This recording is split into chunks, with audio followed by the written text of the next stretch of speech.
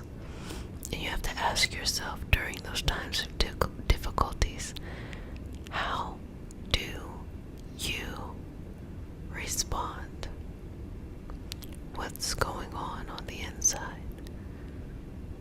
Are you going to be ready for the bigger things that show up in your life? Because how you respond, how you deal with things that happen on a smaller level, gives you a glimpse of if you will be able to handle things on a larger level. So if you're ready to move on, you're ready to take yourself to another level of your evolution and your growth, you have to learn how to handle things on smaller levels so that you'll be able and be prepared to handle things on bigger levels. Well, babies, if no one has said it, let me go ahead and say it. Wash your hands for at least 30 seconds. Don't touch your face. Wear a mask in public and wear them gloves too, baby. And be sweet to yourself. And if no one has said it, let me go ahead and say it. I love you. But who cares that I love you? Just make sure you love yourself a little bit more each and every day. Be yourself and be surrounded by those who want to see you blossom or bloom, blossom and or bloom. I am Jessica. What's up? I'm a Reiki master teacher and intuitive, and today we have a special healing session. It is all about relieving anxiety. So if you're new to the community, welcome, babies. This is your nightly self-care routine, a place where you take care of yourself and you do whatever you need to do during this time and in this space to just feel a lot of self-care within yourself. So come on, let's go ahead and get started, okay? So we start our session off with a prayer.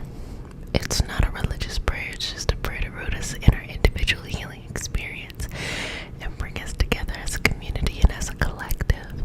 And because consent matters, to have your permission to say a prayer. Okay, babies. One hand here, one hand there. Hands hard. Inhale. Exhale. Let's get started, okay? Dear universe, and all for the highest vibrational good only, please connect us to our highest self and validate information for our highest good only. Please allow us to release what we need to let go and embrace what allows us to grow. Let our journey encompass the lineages, traditions, religions, and spiritual paths that bring light out through us to share with others. I say all of this in the name of I am. Ashe, Ashe, Ashe, okay. So just relax here. I'm just gonna pluck away first from around you. And with each gentle pull, just let something go. A responsibility, a to-do list, something that you thought you forgot. The art of losing isn't hard to master. So many things seem filled with the intent to be lost that their loss is no disaster. Lose something every day.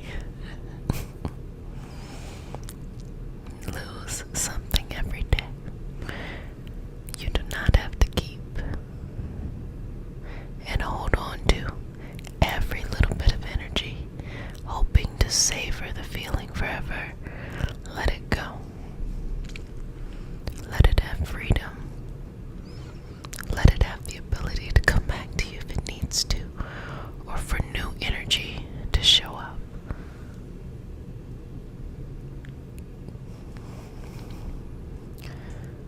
I'm just gonna work through the energy right here. And just exhale, let it go.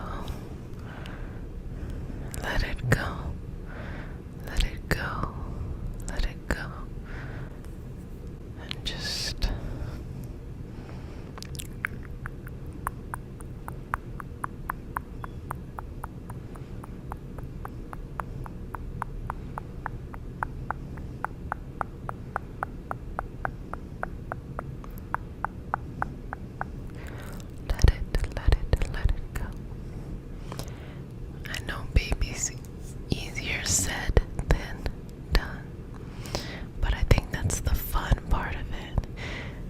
like walking on the wild side of life? Well, if you like walking on the wild side of life, why not try letting go? Just letting go. Releasing that which is no longer serving you in this moment. Letting it go. Curiously seeing if it comes back. It might not.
breathe in and out. How do you feel? How is this moment for you? Take 3 deep breaths. Inhale. Exhale. 2 more. Inhale. Exhale. 1 more. Inhale.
want to get something accomplished.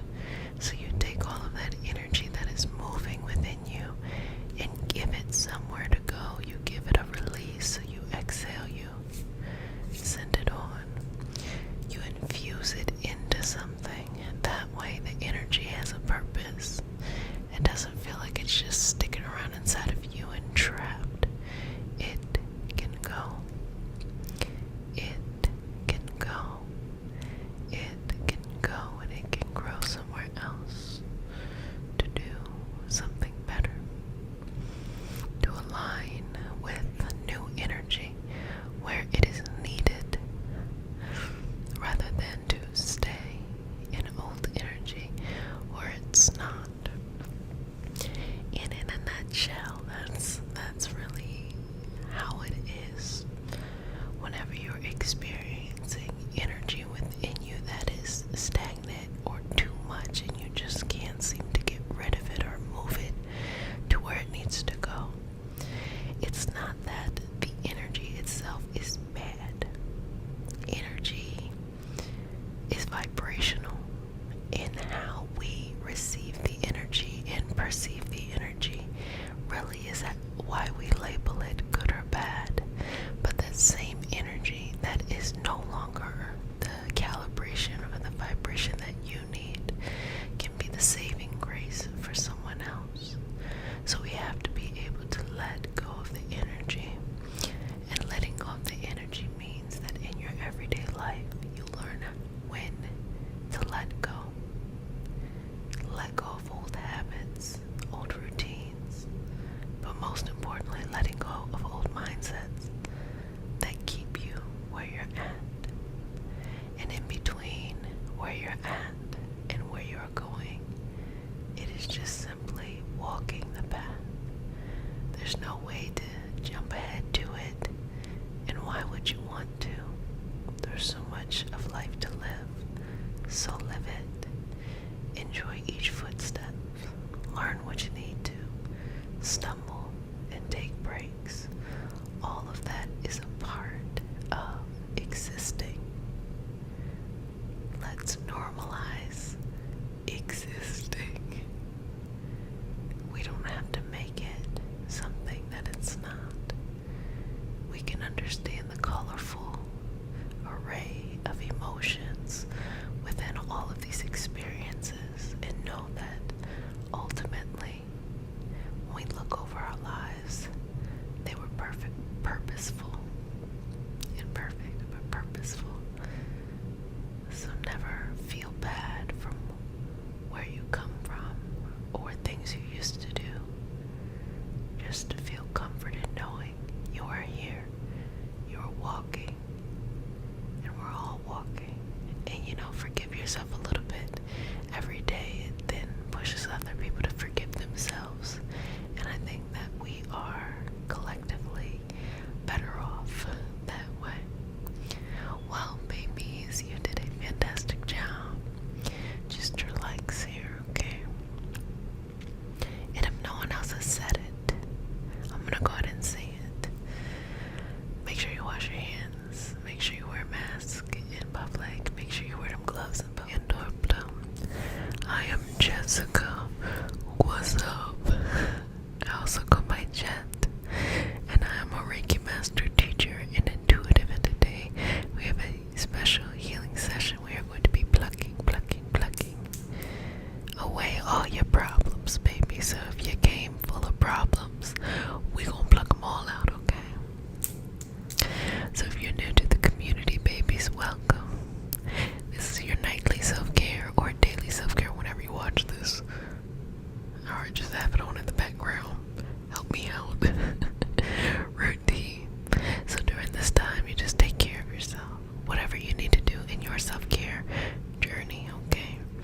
And if you're new to the community, welcome, babies. And if you're returning, welcome back. Mama loves you, okay? So we start our session off with a prayer. It is not a religious prayer. It's just a prayer to root us in our individual healing experience and bring us together as a community and as a collective.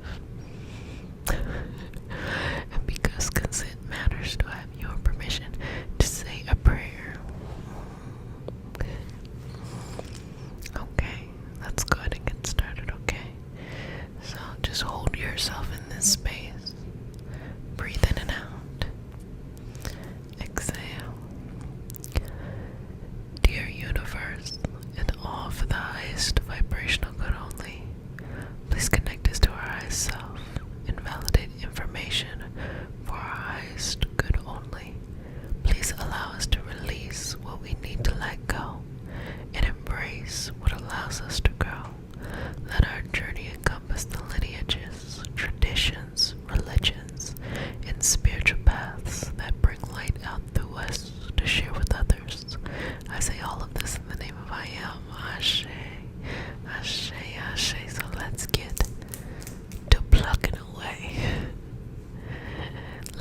blue with the beautiful wildlife roaming about, breathing, exhaling, and here you are in this place without a care in the world as you look up at the stars, and for the first time you can see all of the planets and all of the stars so clearly because of complete darkness. And you start to see how big this bright universe really is. How small we are, just one person in this big planet, in this tiny galaxy, in this tiny part of our universe.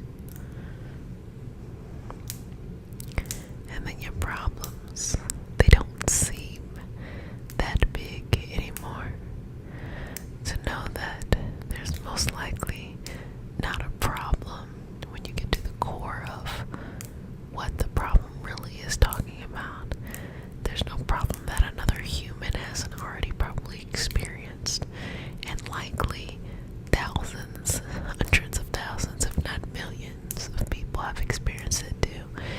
And so, if they survived, you can too. They are not smarter than you. You got this. Sometimes it's not always about finding a solution, but just living through it, breathing through it. The discomfort sometimes can make it feel like you have to solve it, when sometimes it's just you have to experience it. And the messages you receive, the knowledge, the movement, all of that is leading you somewhere. It is encouraging you to connect in some kind of way. All of that matters. So don't disconnect or discredit your resilience. There's so much within you that you have the full capability of making it through. So don't forget that. So problem number 1, problem number 2, problem number 3, problem number 4, 5, 6, 7, 8, 9, 10. And then we gonna do it again. Just taking that off of you. And take it easy.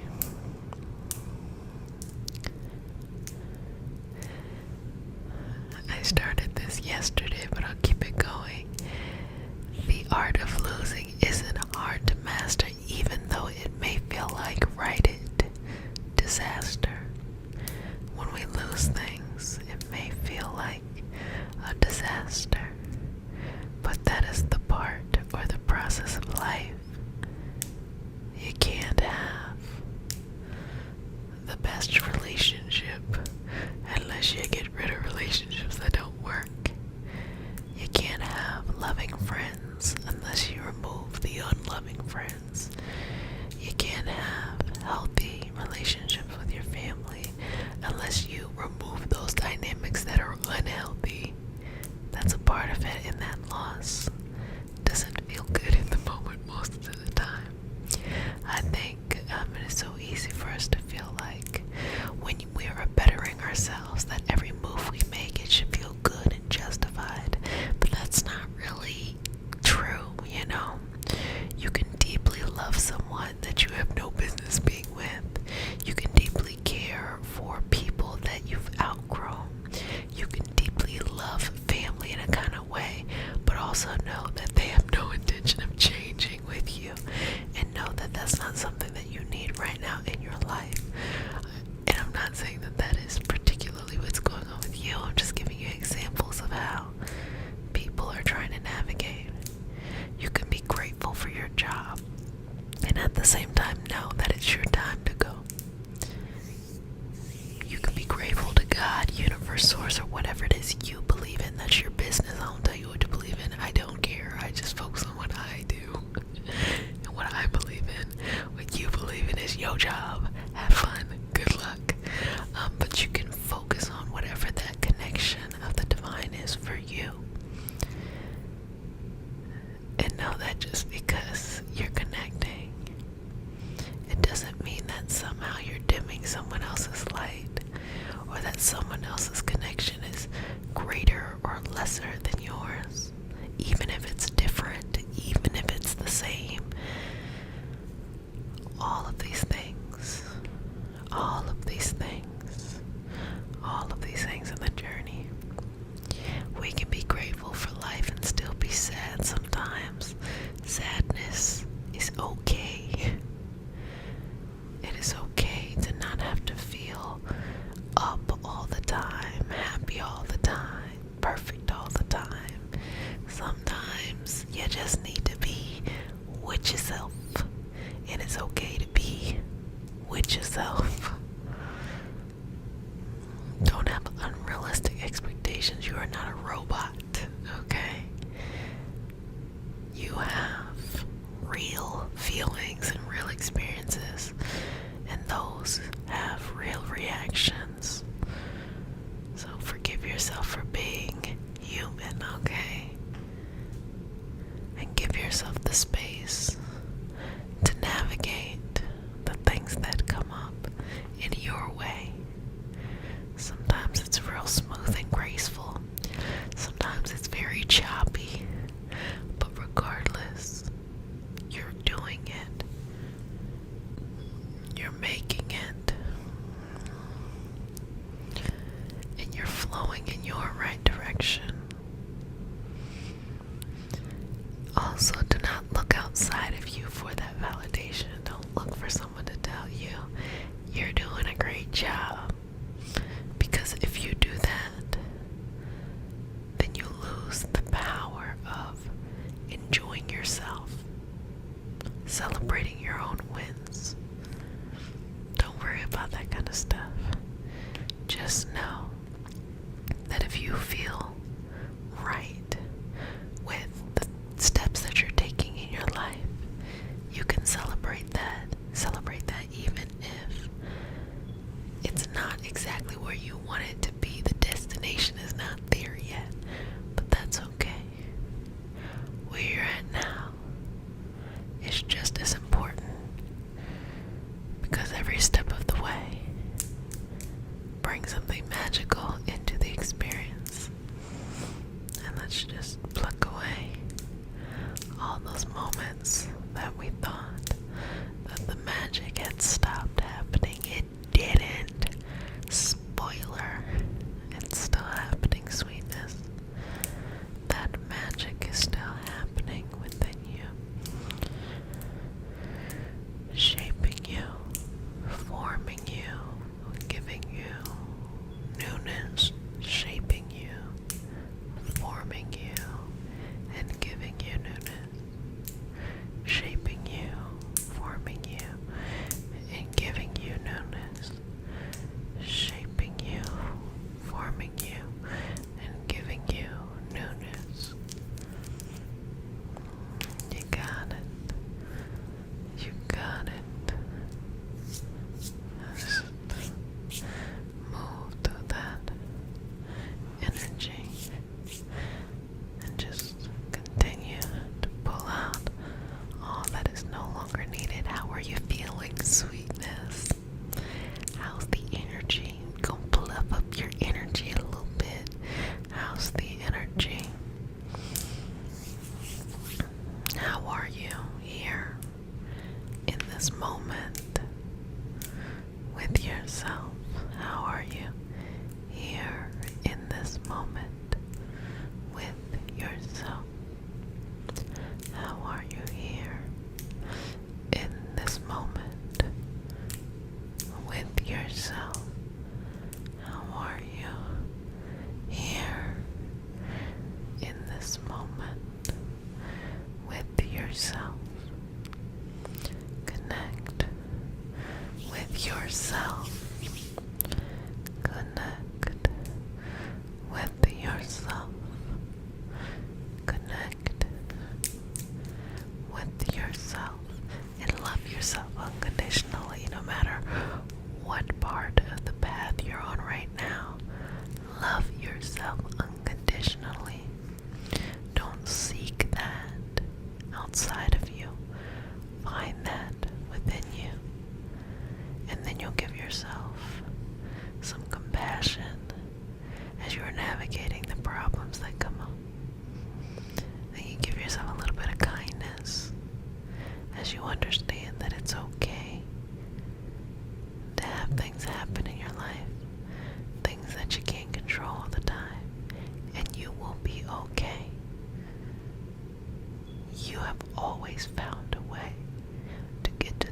inside, this is no different.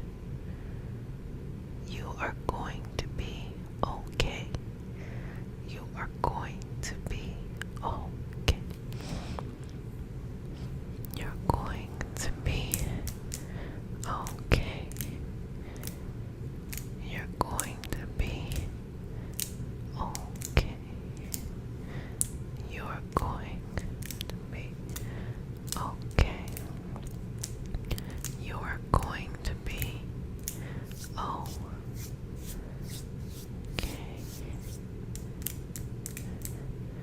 Well, family, I hope you enjoyed this session today, and I hope you are taking extra good care of yourself. Baby, let me tell you something. Everybody got problems, okay? But if everyone has problems, don't feel like you have to solve all your problems at one time. Take it a day at a time. Do the best you can, and that's good enough. And I think over time, you start to realize that it really is good enough, because the younger you are, the more that you really haven't had the time to kind of give yourself a break, the more you feel like when you have a problem, if it's not instantly resolved, it's make or break.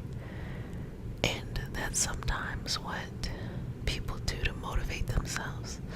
But I'm just going to be honest with you.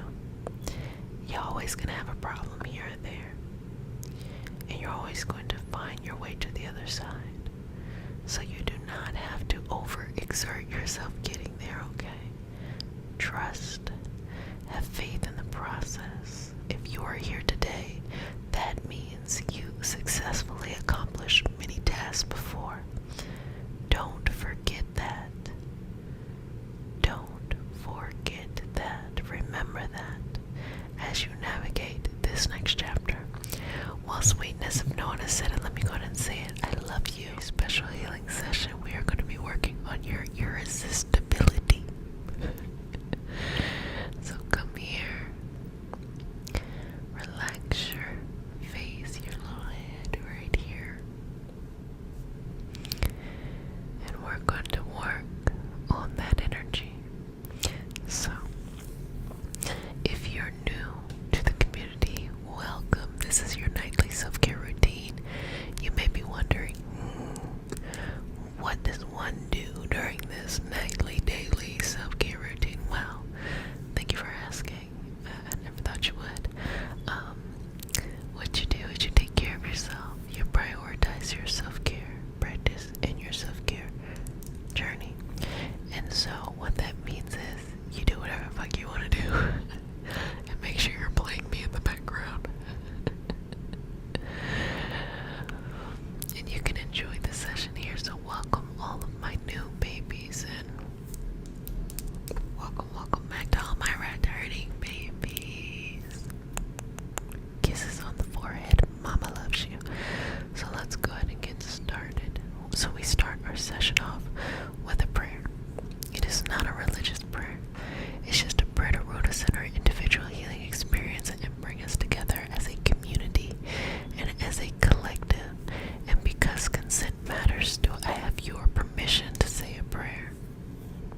attract that energy, you have to find a way to ground yourself. You have to find a way to find balance. And that can be a little bit confusing sometimes, like, what? But there's no wrong answer. Whatever brings you peace, brings you calm, that ultimately helps to attract people, situations, and circumstances to you. The ones that you want anyway.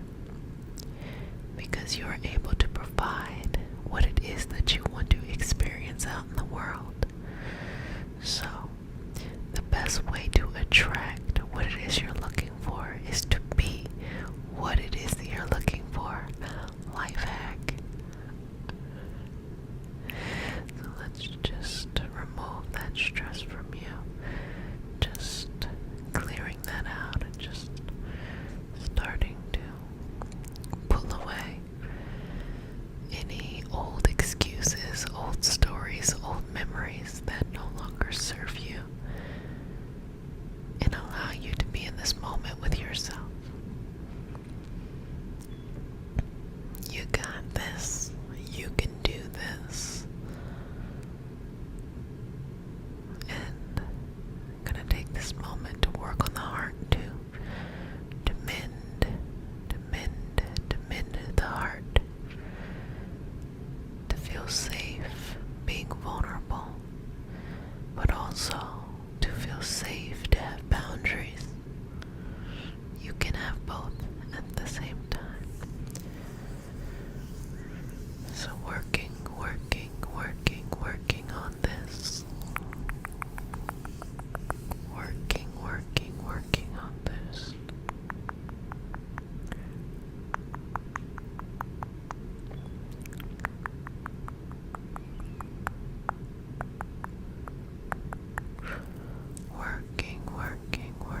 Working on this. And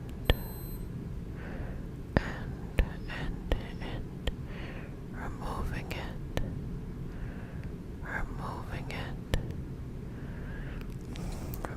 it. Remembering who you truly are underneath all of this stuff. That pure energy that flows within you. That many can't wait to be around. All of that is right there in front. So let's work with that. Let's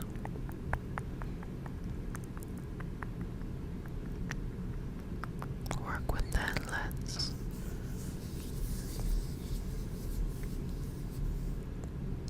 work with that energy.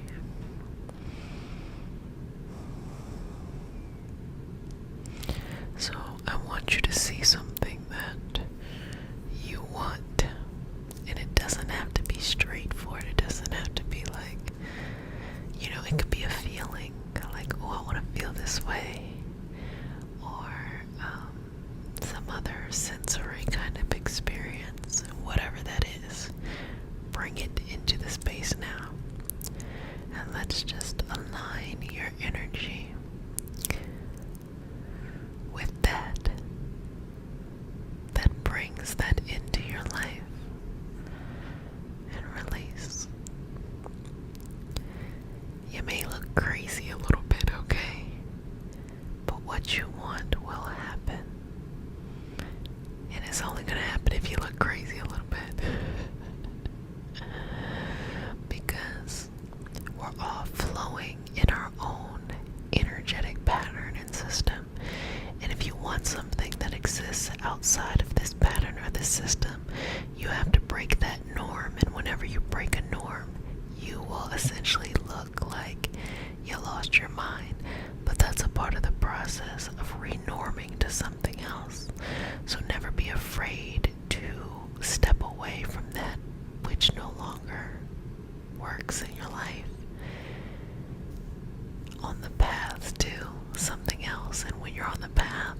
sometimes you don't know if what you're doing will work, but that's okay.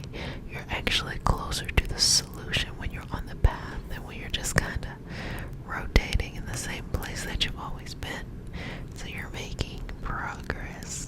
Progress. Okay, so let me see your face one more time, okay? Okay, and just wipe away any past pain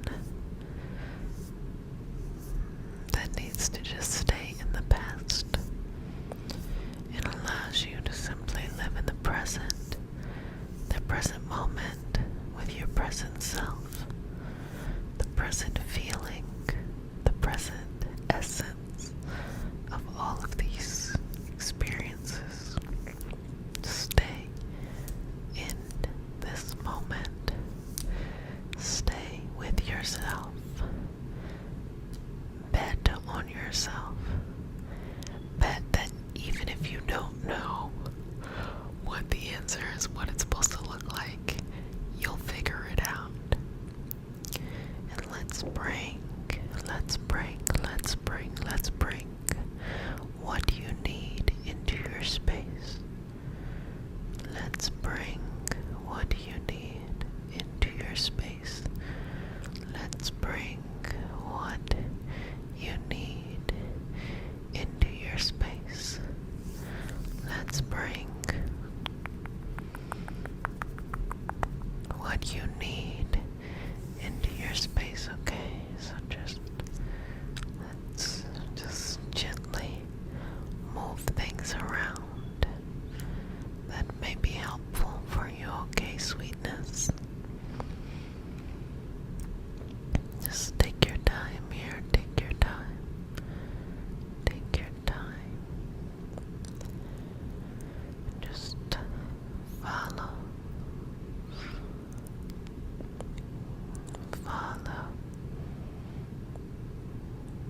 Follow and take your time. Take your time.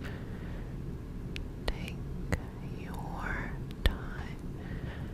Because there is no need to rush. And let's go back into our sewing of the qualities you like about your life, anchoring it in. Is it your wisdom? Is it your curiosity? What are some of the things that you love about yourself that can activate, attracting what you need in your life? Inhale, exhale, and you work a little bit, you work on it a little bit each day, okay?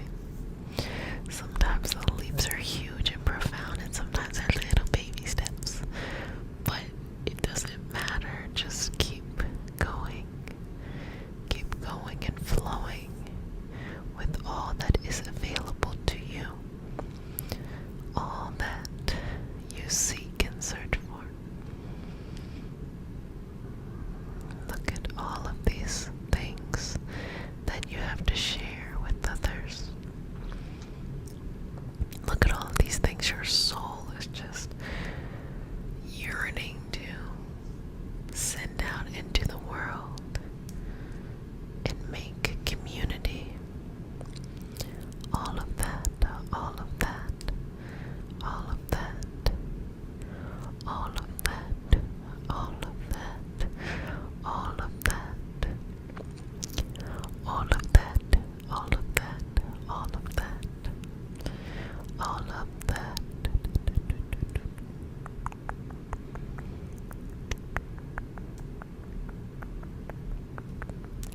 All of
satisfy your needs and your desires internally.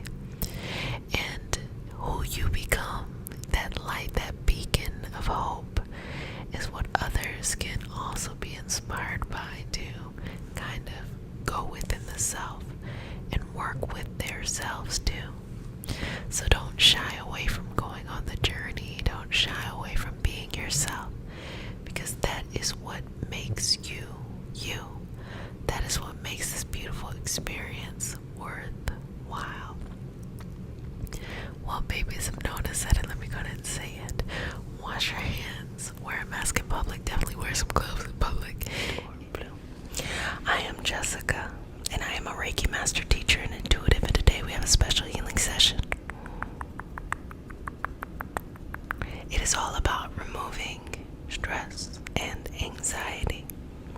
So if you're new to the community, welcome, welcome, welcome, babies. This is your nightly self-care routine, a place where you just take care of yourself and you do self-care things, and you just do what you need to do when you need to do what you need to do at the time that you're doing that. So if you're new, welcome. You're my new babies, and if you're returning, welcome, welcome back. Mama loves you. Okay, so let's go ahead and get started. We start our session off with a prayer. It's not a religious prayer. It's just a prayer to root us in our individual healing experience and bring us together as a community and as a collective. And because consent matters, to have your permission to say a prayer. Okay. Inhale. Exhale. Dear universe, and all for the highest vibrational good only, please connect us to our highest self and validate information for our highest good only. Please allow us to release what we need to let go and embrace what allows us to grow. Let our journey encompass the lineages, traditions, religions, and spiritual paths that bring light out through us to share with others. I say all of this in the name of I am. Ashe, Ashe, Ashe. Okay. So just start by breathing. And we're going to go with the stress first. It's okay to let go of the things that you just don't care about anymore. The things that you don't need anymore. Things that used to stress you out. They don't have to stress you out anymore. So I let you just work all around you.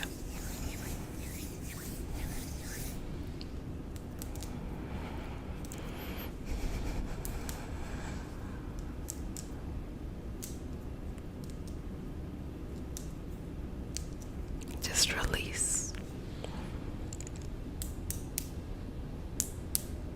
each bit.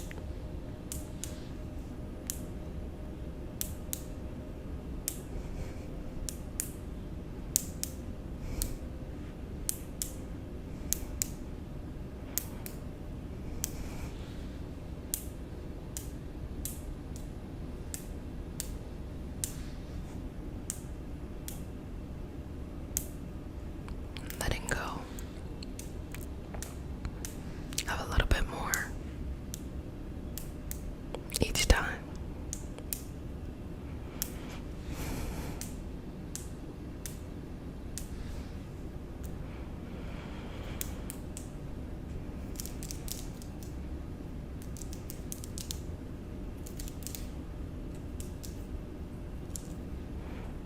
Just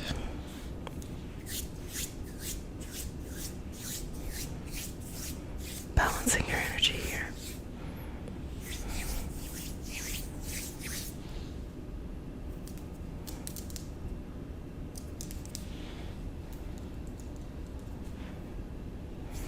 And don't be afraid of change. Don't be afraid of you going on a new journey or adventure, or you realizing something new about yourself. Are you having to dedicate the energy to something that you want to see to grow? Don't be afraid.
that maybe aren't the way that you want to respond.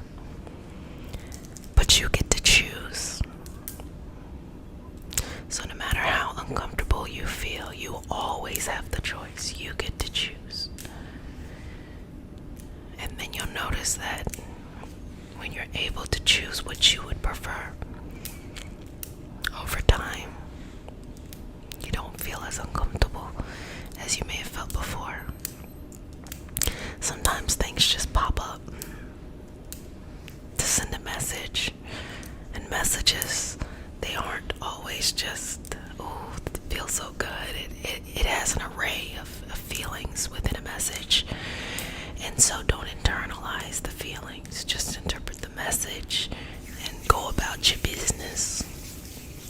Like when I meet people that I know I'm supposed to meet, I always get this feeling of like peace, anxiety, excitement, nervousness, just different feelings for the people when I know I'm supposed to meet somebody. And what I realize is in that moment, I'm like, I don't feel none of these things. I'm chilling, right? Like, I don't feel any of these things. But I'm connecting into what they're feeling. And so needing to separate the two. Needing to be able to, okay, so that's what they're feeling. And okay, this is what I feel most of the time. And being able to understand, okay, I can't judge them for that feeling. And sometimes we feel nervous or excited or anxious or upset, and it really has nothing to do with anybody else. A lot of times we'll feel that way, and it's just because that's how we have been programmed to handle things. It's okay, because once the interaction gets going, everyone feels relaxed, and it's okay, and it starts to subside. And a lot of beautiful messages come from the experience on both sides. I get to learn a lot from those opportunities to be, in community and in collective. And I have to assume that when people pick up on my energy,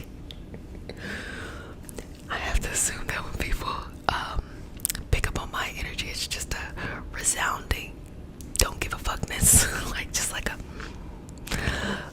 I'm very like, it is what it is. It's just and I hope that helps people to feel more comfortable. I try not to take things too serious. I'm a serious person, but I try not to project that seriousness onto other people. Like, we got our own stuff, to deal with. We don't need each other's stuff on top of that, which is something that I hope is being received in the messages of this community. It's okay. Feelings are okay. I've described it many times as feelings being the paint and our lives being the canvas, and the feelings are the colors. So even if gray is a feeling of sadness, that gray against black, against white, against red, against yellow, against orange, that starts to make a beautiful picture. All of the pain ends up being beautiful art. And I think we all can relate to that. Now, let's go with the anxiety. So, simply put, anxiety is just when you're worrying about things you can't control. You're worrying about the future. So, you feel very anxious about, for perhaps, I have to meet this person, or I have to go to this place, or I have to do this thing. Versus depression, which is ruminating on the past, staying stuck in a time period behind you. I'm sure that those things can overlap. Bringing up an older memory might cause anxiety in that moment.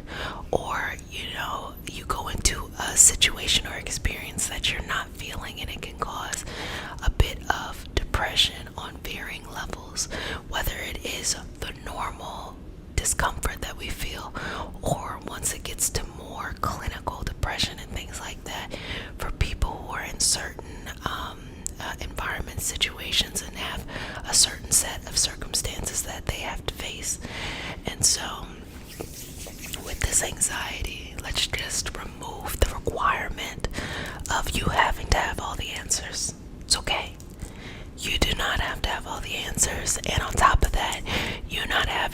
answers, even if you're going into an unknown situation, is okay. You will be able to problem solve enough in order to figure out what you need at that time.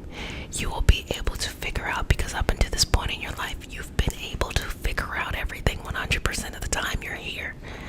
So don't forget, just because you're in a moment of discomfort, that you don't have that ability. You definitely do have that ability. That ability is within you at all times, and you're allowed to jump in and really invoke and embody all of that. So let's just move this through. And sometimes it's just learning how to process energy. There is this feeling sometimes of, oh, I don't ever want to be upset, or I don't ever want to be uncomfortable. And that creates a whole new environment in which people, are setting unrealistic circumstances for themselves. It's okay. You will be disappointed. You will be stagnant. You will be happy. You will be excited. You will be motivated. You're going to be all of these things. And all of these things are a part of the human experience, a part of the life experience. So sit with them at each, time in the road. And also, think about what you can control. You can control how you view the situation, and you can control the actions you take. And if those are the things that you can control, regardless of what's happening in your life, you can decide how you feel about it. You can. If you're uncomfortable by something, you're like, oh, I just feel discomfort. But I understand that, this is not a new phenomenon. This has happened to other people before. I'm gonna make my way through it, and I'm gonna just do my best. And these are the actions I'm gonna take to help build myself up at the time.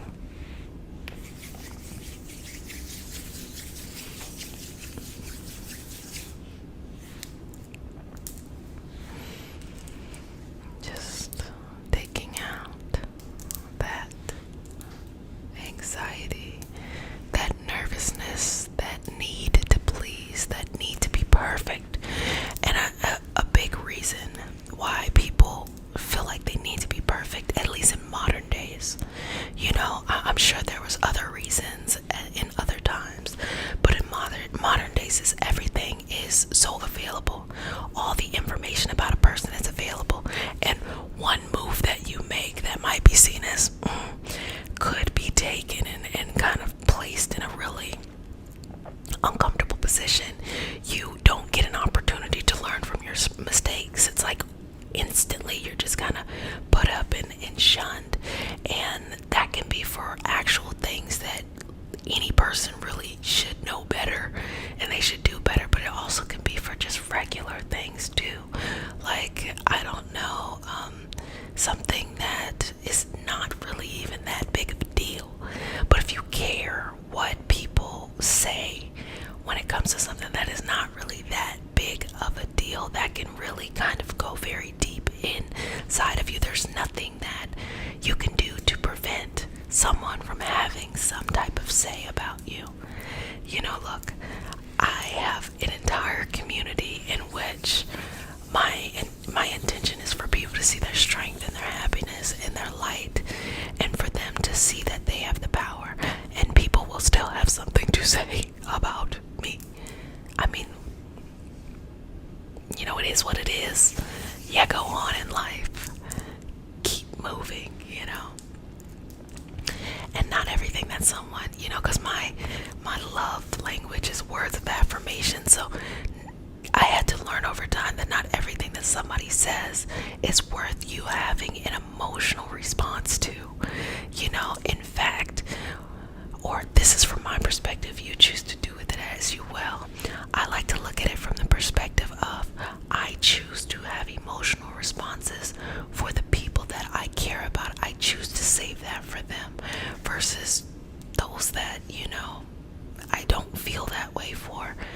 They're going to say whatever it is that they need to say, But that has nothing to do with me. They don't get to enter my boundaries. They don't.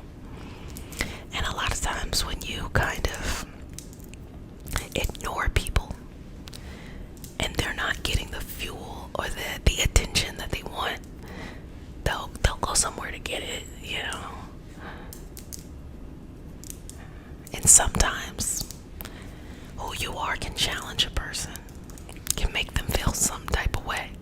And I had to learn that in life. It's funny.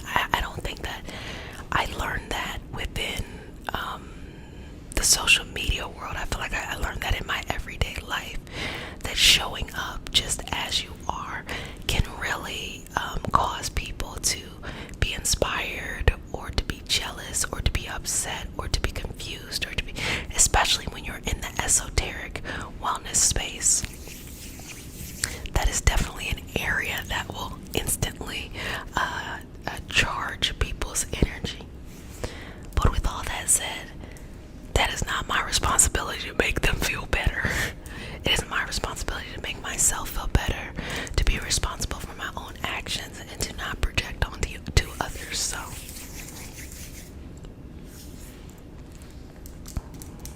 that's okay.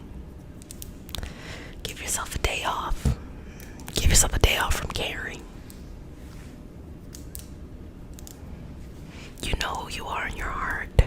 You know what you represent. You know the light that you bring. And people will see it after you have really put yourself out there, regardless of what people have said. And then people will see it. And they'll go, I always believed in you. You know, it's like, okay.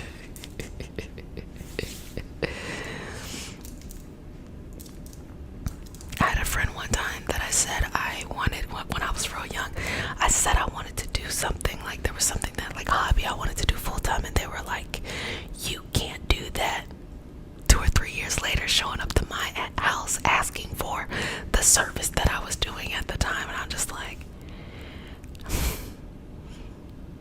the lack of self-awareness is that for me, like, you know. And that's also a time in my life where I started to learn, okay, nah. There's a certain type of energy of people I can be around, a certain type of energy of people I cannot be around. And I totally understand I am not everybody's cup of tea. And because I honor that, I also give myself an opportunity to know that not everybody is my cup of tea. It is okay. It's okay. We're gonna find our tea sets. Well, family, I hope you enjoyed this session. I hope it helped with anxiety, and I hope it helped with stress, and I hope you see that it's normal to feel uncomfortable from time to time. That's completely okay. But you have more power. You have more strength. You have more control than you may think you do, but you do. And it's what you do during the trying times that really defines how you look at yourself and your confidence versus what you do in every day. We have a special healing session. It's all about feeling overwhelmed and finding some calmness to that. And so if you're new to the community, welcome babies. This is your nightly or daily or whenever you participate self-care routine. So during this time, you do whatever you need to do to take care of yourself, okay? And so welcome to all my new babies, and welcome back to all my returning babies. Mama loves you. Okay, let's go ahead and get started. And I also want to note that we have the pre-week going on for the apprenticeship. What is the pre-week? So the pre-week gives you an example of what it would be like having a week in the Reiki Master Teacher Training Apprenticeship. And so you can use the link in the description box, and it is completely free. And it is this week only, because the last day to sign up for the full cohort, the full apprenticeship, will be August 28th. So jump in and enjoy that today. And I hope, and my intention is, by the end of the pre-week, you will be very clear on maybe some short-term goals that you have, or reconnecting with yourself. A lot of people come into the apprenticeship because they want to do more energy healing, or perhaps they are on their own healing journey. So it's open to all who are interested in coming into that space. So if you're new to the community, we start the session off with a prayer. It is not a religious prayer. It's just a prayer to root us in our individual healing experience and bring us together as a community and as a collective. And because consent matters, do I have your permission to say a prayer? Okay. Inhale, exhale.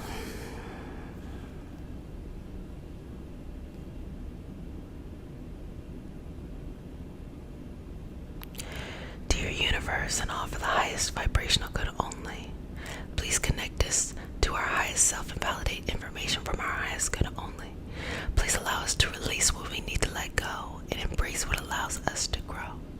Let our journey encompass the lineages, traditions, religions, and spiritual paths that bring light out through us to share with others. I say all of this in the name of I am. Ashe, Ashe, Ashe. And I just remembered, I don't think I said love you the other night, my bad, and to not touch your face and to wash your hands.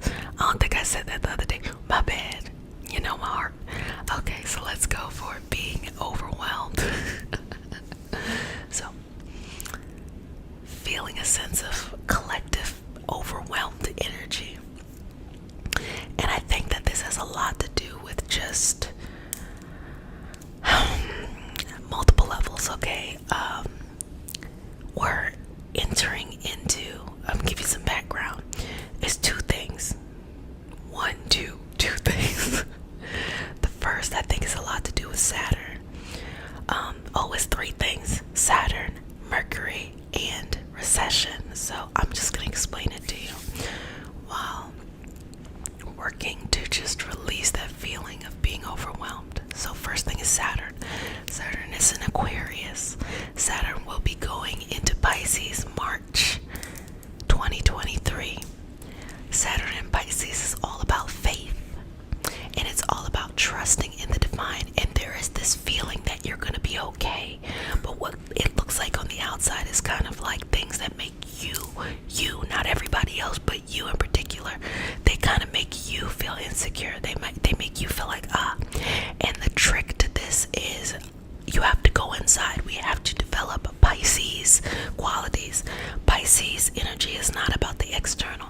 Pisces energy is about understanding the internal. It is about understanding energy itself. Because people with a heavy Pisces energy in their natal charts, they want to learn how to, or they unconsciously follow the energy of people in order to manifest in life what it is they're looking for.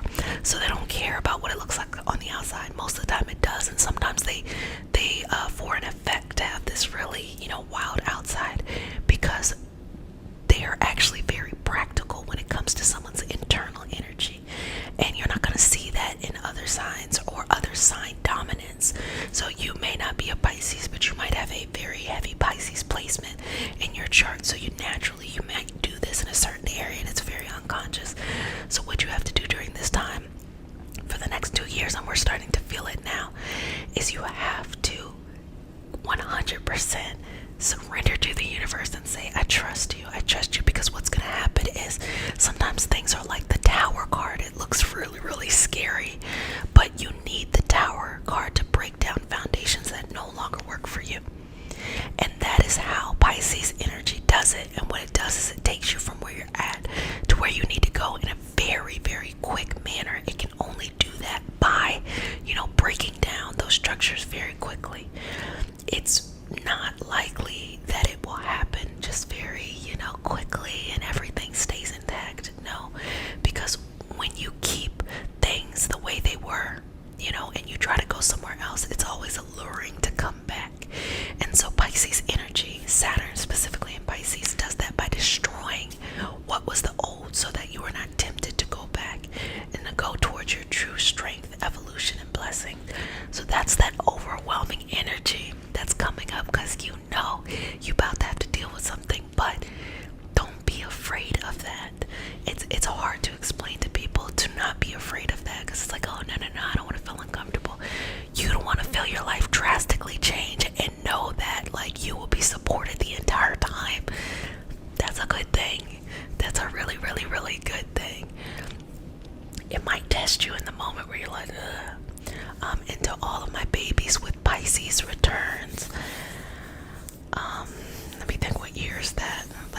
I think it's year born 1993 to 5. I think that's the Saturn return in Pisces. I gotta double check in my head. But yeah, y'all are gonna feel it the most, but it's really, really, really gonna transform your life, very much so. So if you have always been trusting the universe, you've always been surrendering, you've always been following this energy, you're gonna see a lot of beautiful things happen to you. If you have not, if you've been working against it, now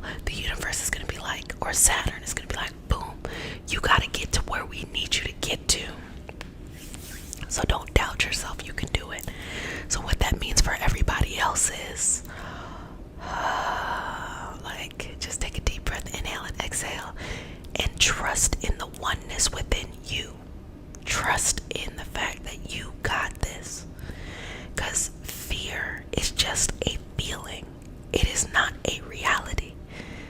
So use the energy, any energy, in order to propel you and ride the wave into where you need to go. So that's number one. So hopefully that takes the feeling of being overwhelmed. You got a bunch of months. Let's see, you got 4, 5, 6, 7 months. Look, you're already prepared. Ha ha ha. One up, universe. I'm just kidding. One up those who don't know. And then, what did I say the second part was? Mercury.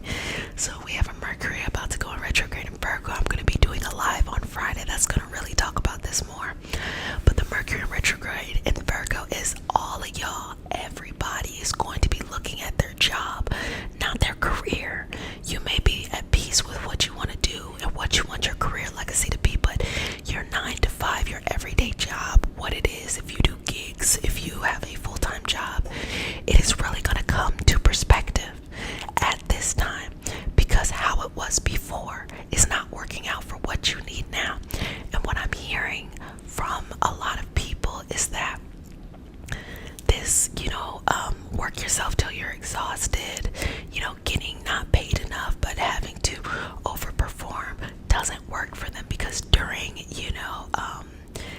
everything that happened with COVID and things like that, during that time, a lot of people had a lot of time, not everybody, but a lot of people had a lot of time to themselves to actually figure out what it feels like to not always be on the move. And then they realized, okay, I think for my internal health, I need to have a more balanced environment. But once things started to get back up and going, it was almost expected that workers would return and just want to jump into doing everything the way that they did it, before. And it's like, nah, that's unrealistic. You can't have rising rents, you can't have rising food, you can't have all of this other rising stuff and wages remaining stagnant, or even if wages are decent but the working conditions are unrealistic. You can't have that. It's just, and that's more of a societal structure of how things are and how, businesses make money within this particular societal structure. So during this time, and that's going to be the pre-shadow period, is the 28th. And so for all of y'all who are going to be joining the apprenticeship, this is actually going to be really, really great, because it's going to be very balanced and grounding for you during this time. And the apprenticeship is a whole year, so you get that support during that too. But the pre-shadow period is going to be August 28th. And then the actual retrograde, I believe, is around September 10th, I think. And it goes direct, meaning it leaves the retrograde August 1st. So if you happen to have birthdays during that time, just try not to plan things that are too big, because it might, like, the details might be really, really rough. And I know y'all Virgos like them details.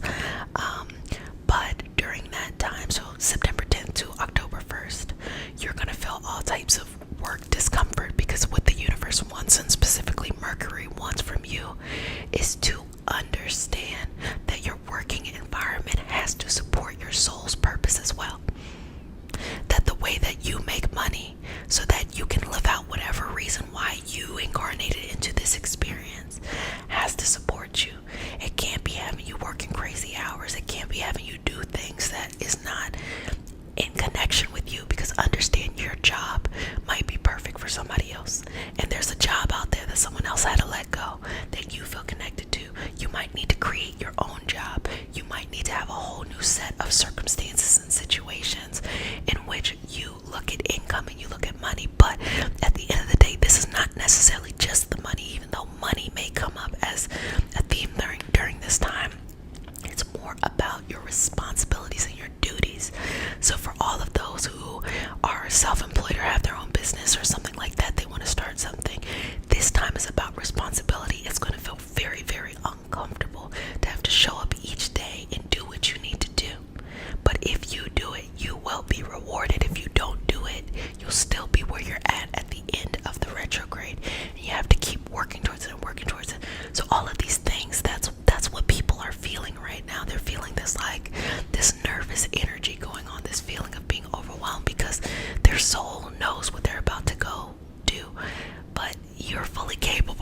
doing all of these things. You're fully able to do it, and it's going to catapult your life to where you want it to be, especially when you get to the end of the Saturn and Pisces in like 2-3 years, 2.5 years. It's really going to be revealed, all of this hard work that you did, and that's okay. That's okay. Start thinking in years rather than just days.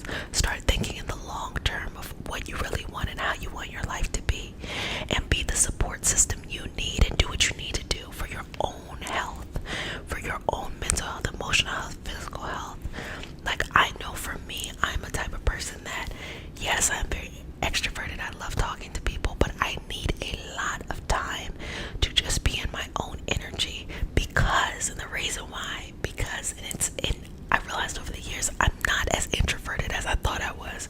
The reason why I need my own energy is that if I am going to create, and this is to this Saturn and Pisces, if I'm going to create a reality that is not my current reality, I cannot always be in connection to energy that is validating the current reality. I have to be connected to energy of the reality I want. And if I don't have that around me, I have to be in my own energy in order to be balanced. And then I can go and, be around the people that I enjoy being around, and it doesn't really matter, where their energy's at. But I have to be checking in with myself energetically. I don't have to sit down and have a whole conversation with myself all the time, but just being in this space and being like, this is going to happen, this is going to happen, this is going to happen, and I'm going to put in the effort, because Virgo energy is not just about the routine or the responsibility. It's actually doing it. You have to do it. It's not about just knowing, it's you actually have to follow through. Also, this is going to be a time for your pets too, so you might want to you might notice that a pet shows up in your life, or your pet might be having some kind of issues, or your own personal health. So if it's not work, it's not pets, it could be your personal health as well. So, as you all know, I love to talk about nutrigenomics, and I probably should do a special on nutrigenomics for this time, because we have to look at health in our healthy bodies differently. There is no such thing as this unanimous clean eating. No such thing. What is clean to me may not be clean to you in your specific body's needs, even if it's unprocessed food. So we can't put these blanketed things on people. And what nutrigenomics is, it's basically talking about that each individual person needs their own individual approach to their actual nutrition and healthcare and things like that. And so that's important during this time, because Virgo energy is about the body actually working the way it needs to. So you're going to be realigned there. So there might be health concerns or health initiations, wanting to be healthy, but not the aesthetic look of gotta look this way, but more of the internal. Like, I want my blood levels to be this way. I want to get enough physical activity in my life, because I know I feel this way when I do this. So I want to incorporate this type of thing that helps me feel really good and feel connected. That's what's coming up. And finally, a recession. But let me tell you something. I'm going to tell you a secret, okay? If you've ever been broke, if you've ever been poor, if you've ever been like working class, in certain areas, and I'm going to say this from a U.S. perspective, in certain areas, yes, when there is a really big industry that in a recession hits, you can be significantly impacted. And being that close to just living paycheck to paycheck, not having enough, is completely hard. But I'm going to tell you the gift about growing up, not having money. You learn how to live life with less money. So the things that, if you're raised in a certain economic class, and you didn't have to think about budgeting, or you didn't have to make things stretch, y'all know about a stretch meal, exactly, or you didn't have to learn how to, I'm trying to, like, how do I say, I don't want to say what we used to call it growing up, but you learn how to figure out how to turn things into what you needed. I'm not gonna say what we used to call it.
anybody who had ever gone to college. I was like, you know, and I had to pay for everything myself. And I remember feeling like, okay, even if the ish hits the fan, I know I just gotta find somewhere to rent a room. I know how to make these struggle meals. I know how to get what I need. I know how to survive off of what I need.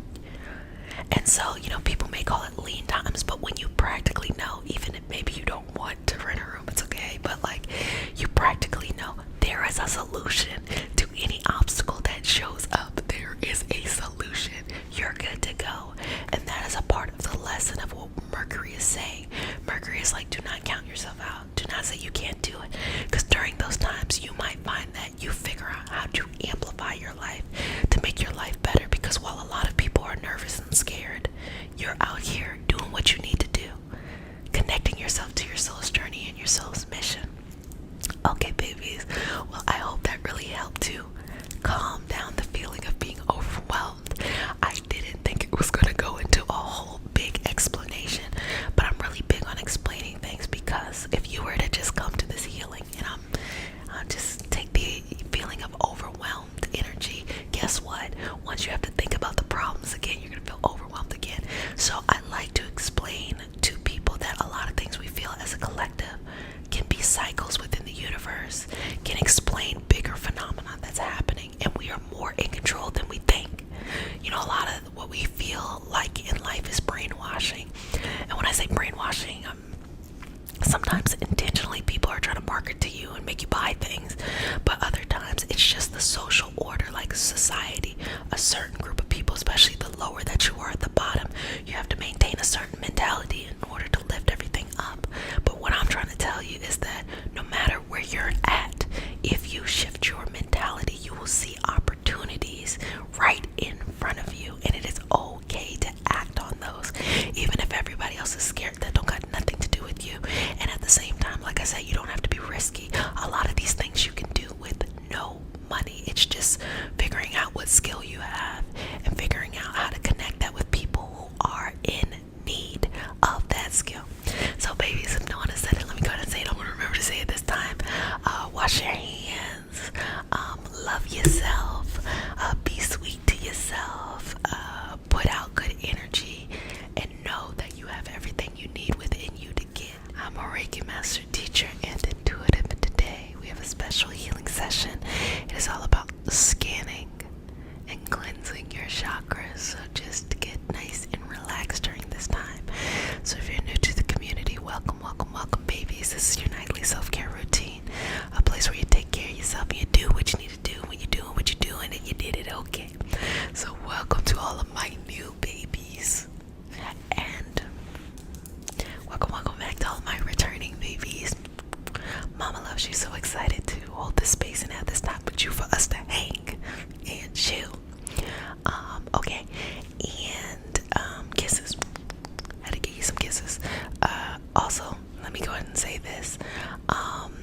We start a session off with a prayer. Oh, before we even get to the prayer, let me say this. I'm gonna do this. This is gonna be my new thing. This is the pre-week. So the pre-week, if you want to experience what it feels like to be in the Reiki Master Teacher Apprenticeship, it is a 12-month apprenticeship.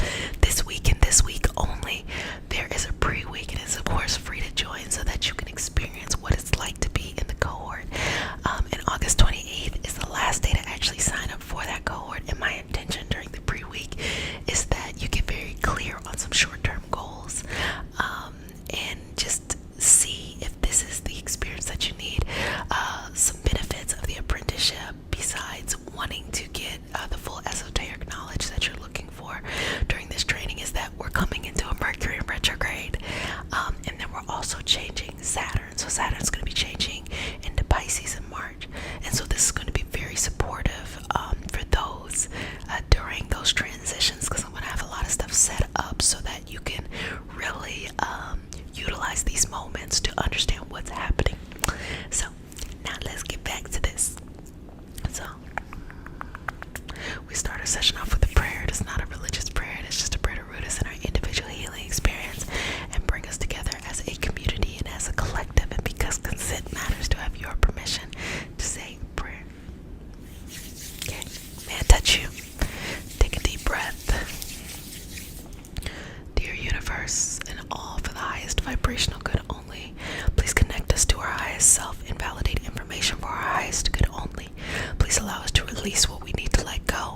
embrace what allows us to grow. Let our journey encompass the lineages, traditions, religions, and spiritual paths that bring light out through us to share with others. I say all of this in the name of I am. Ashe. Ashe, Ashe. Now mark my words. Mark my words. Do you see how we do this prayer? It is not a religious prayer, and it even encourages you to be inclusive of whatever leg of the journey you're on. I guarantee you, I should put some money down that when Saturn turns, I'm about to clap so you get it, my little alligators. When Saturn turns into Pisces in March 2023, you're going to see a lot more people incorporate prayers and incorporate being connected on that level. And I want y'all to come back and be like, Jet said it, Jessica said it. I just want to say, Jessica said it. We've been here, okay? We've been here. We've been holding it down for a long time. I mean to point at you like that. So let's go ahead and just scan your energy. Breathing in, exhaling, releasing, inhaling, exhaling, releasing, inhaling, exhaling, and releasing, inhaling, exhaling, and releasing, inhaling, and exhaling, and releasing, inhaling, exhaling, and releasing. Okay. Let's start to move out. Just that feeling of like, like you gotta let it go. Take that off.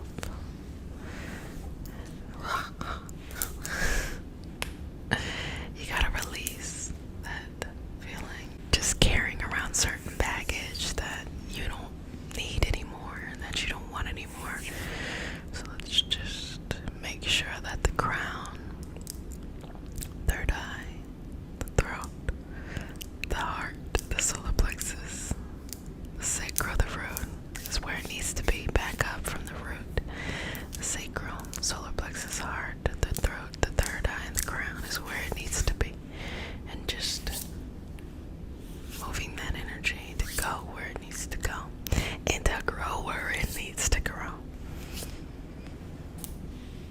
Just moving that.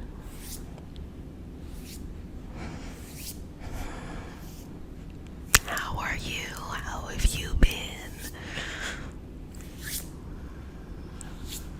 As we're letting go.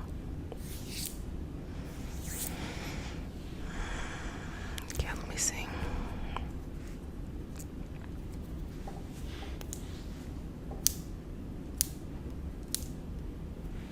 Okay, just take your hands together. You could do like this, you could do like this. Just bring it to your heart and just kind of rest it there, okay? And breathe in and out. Again, breathe in and out. Just take your time here.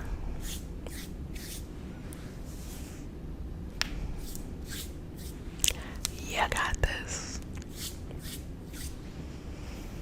No need to worry, no need to be fearful, afraid, confused, doubt. Trust in your energy, trust in yourself to guide yourself in the direction that you need to go to. Look at the journey in front of you and look what you're going to create. Look what you're going to do. Look how you're going to grow. Look how you're going to be phenomenal in that energy.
exhaling, breathing in and exhaling, working through that energy, just scanning down there, just keep going.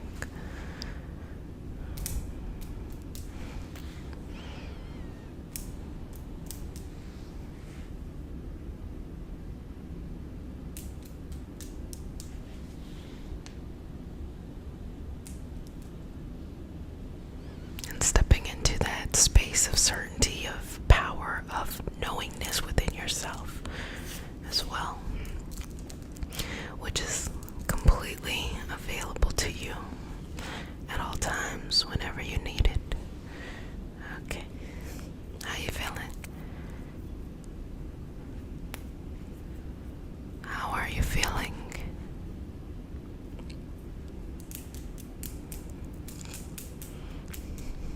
How are you feeling?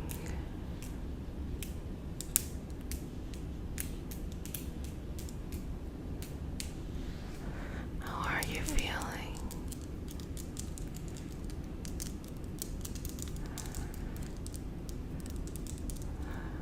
Okay, good job.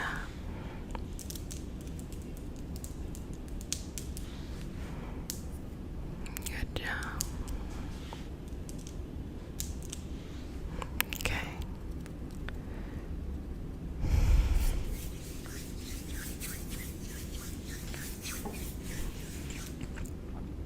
Just work through that energy and clear it out. Clear it out.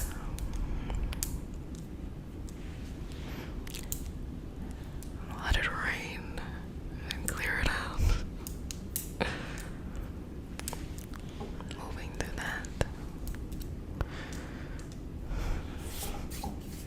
Sending that where it needs to go. Where it needs to grow. Letting it move on in its next evolutionary path. Surrendering to all those things. Surrendering to all those things.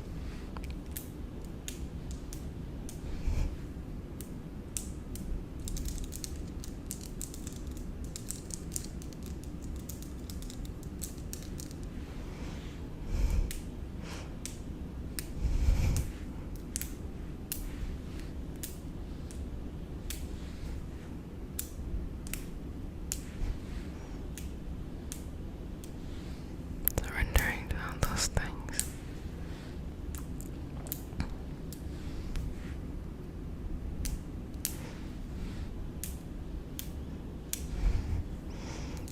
Just let it be.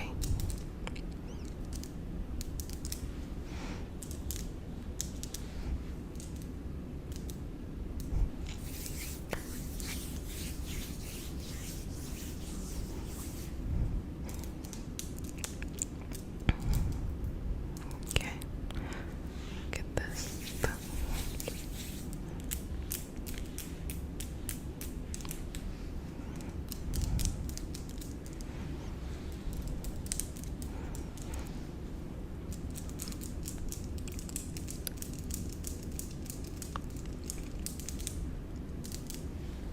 Just moving that through your energy, moving that through your energy, and moving that through your energy.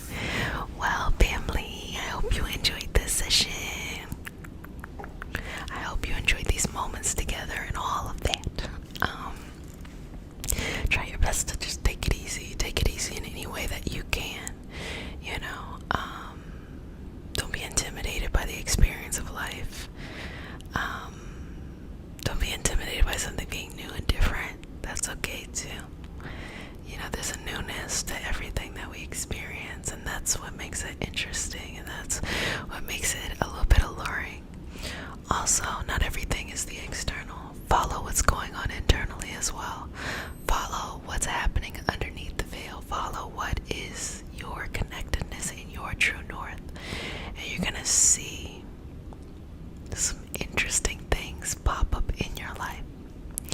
While babies have known, I said it, let me go and say it. Wash your hands for at least 30 seconds. Don't touch your face. Wear a mask in public. Oh yeah.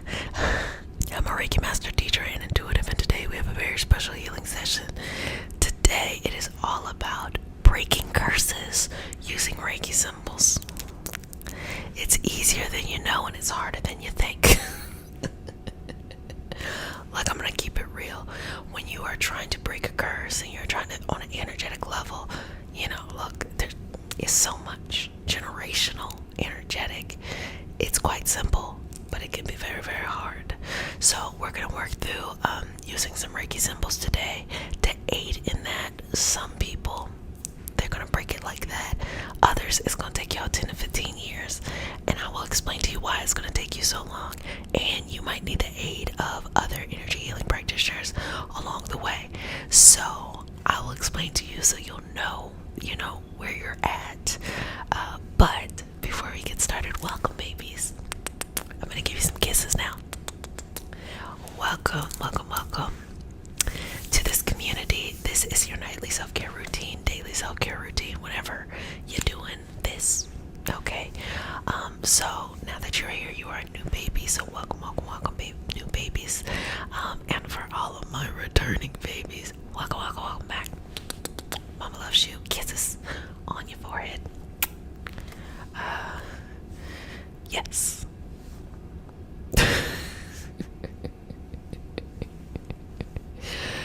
Man, I was gonna say something about the looming next stay-at-home order, and then I was just like, look, I'm gonna get to that when we get to it.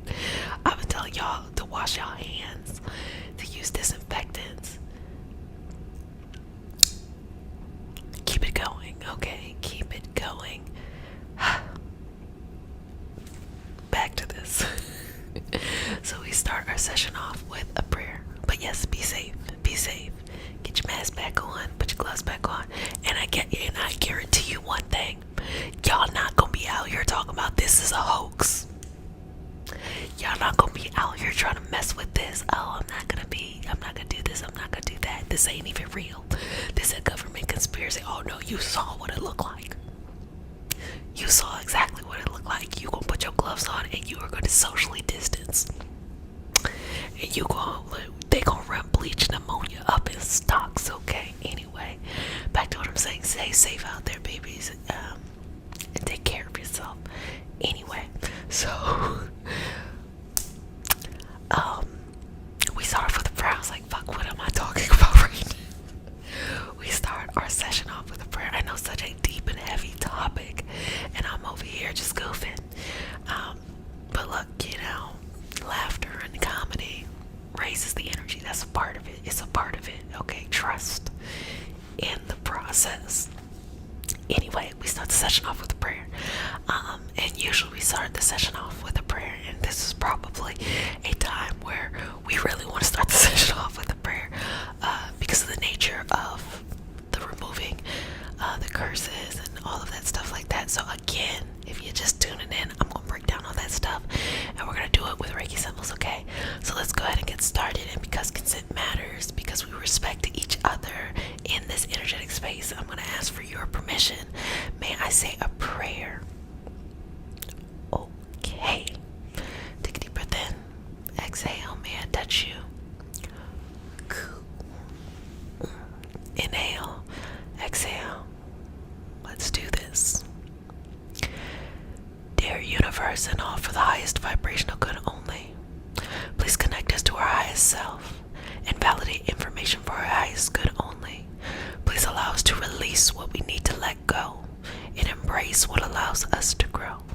Let our journey encompass the lineages, the traditions, the religions, and the spiritual paths that bring light out through us to share with others. I say all of this in the name of I am Ashe. Ashe, Ashe. Okay. So, we're going to start off with some Reiki symbols.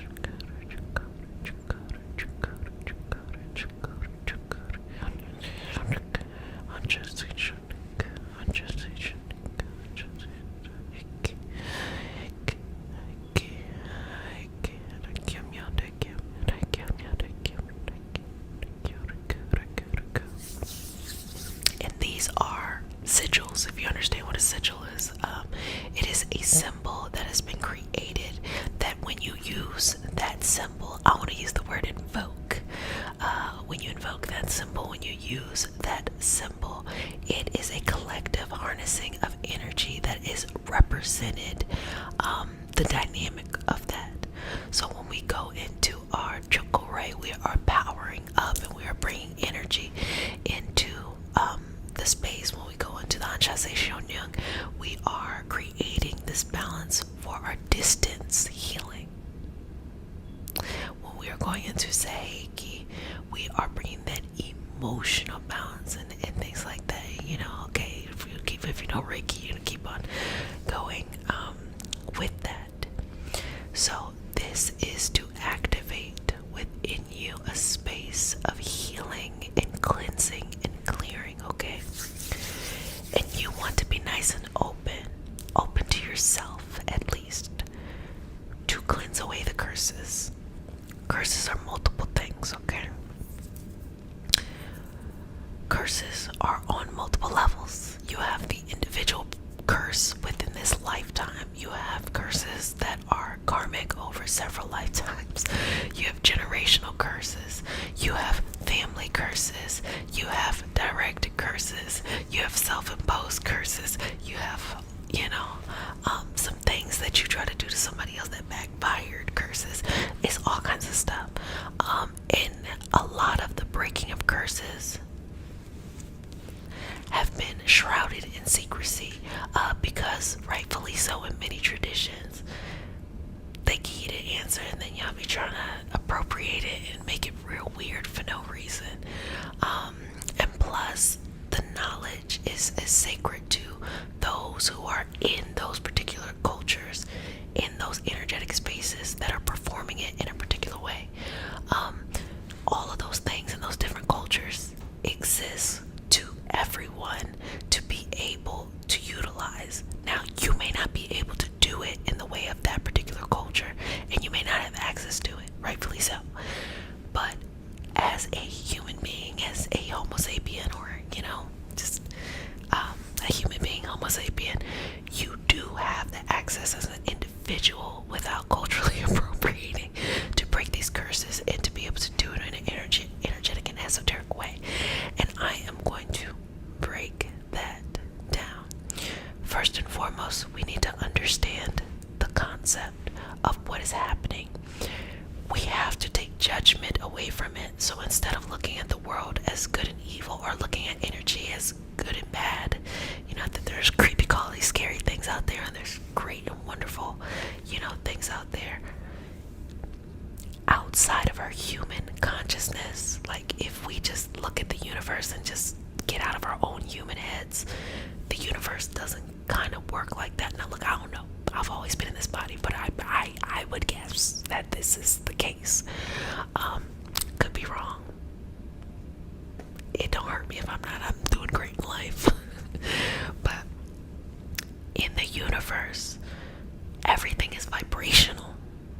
It's less of good and bad, something that is like a giant human looking at us and, saying like, this is what should happen. And in this vast universe and several universes and infinite galaxies and all of this stuff, this one planet is the only thing that's important. No, that's really narcissistic of us as a species. No, everything works on a vibrational level. And if we understand that concept, that is the key to breaking curses. Now, for those who are open, they're going to get it now. They're going to work through it today. For those who are going to struggle through it, at least you're going to understand the concept. And I will push you in the direction that you need to go in. If everything is vibrational, that means that the things that are lower vibrational, the way that we experience it, and it depends on where you're at in your life too, is sadness and depression and anxiety and negativity. Now, we've talked about before, we can have medical imbalances, we can have traumas, we can have a lot of things that can lead to anxiety and depression and things like that. I'm speaking specifically on a soul level, and the soul touches all of these components. So pay attention, because when you balance the soul, you start to notice, oh, it felt like there was no medical solution, and then you start seeing medical solutions around you. Like, wait a minute, it seemed to be impacting your money, and then all of a sudden you see opportunities, you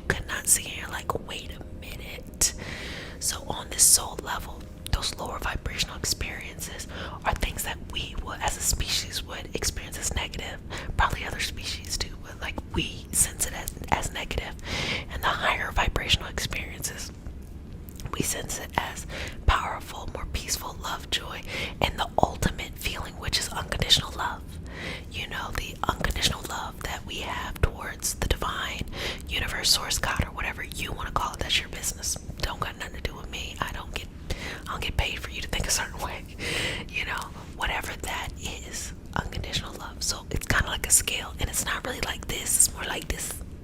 And it's kind of like infinite in how it is. So when you have a curse that is on you, and we are not even talking about what type it is, you're in a cycle. You're going like this. It's kind of like the concept of karma, which karma within the West is thought of like you did something bad, it's gonna come back around to you.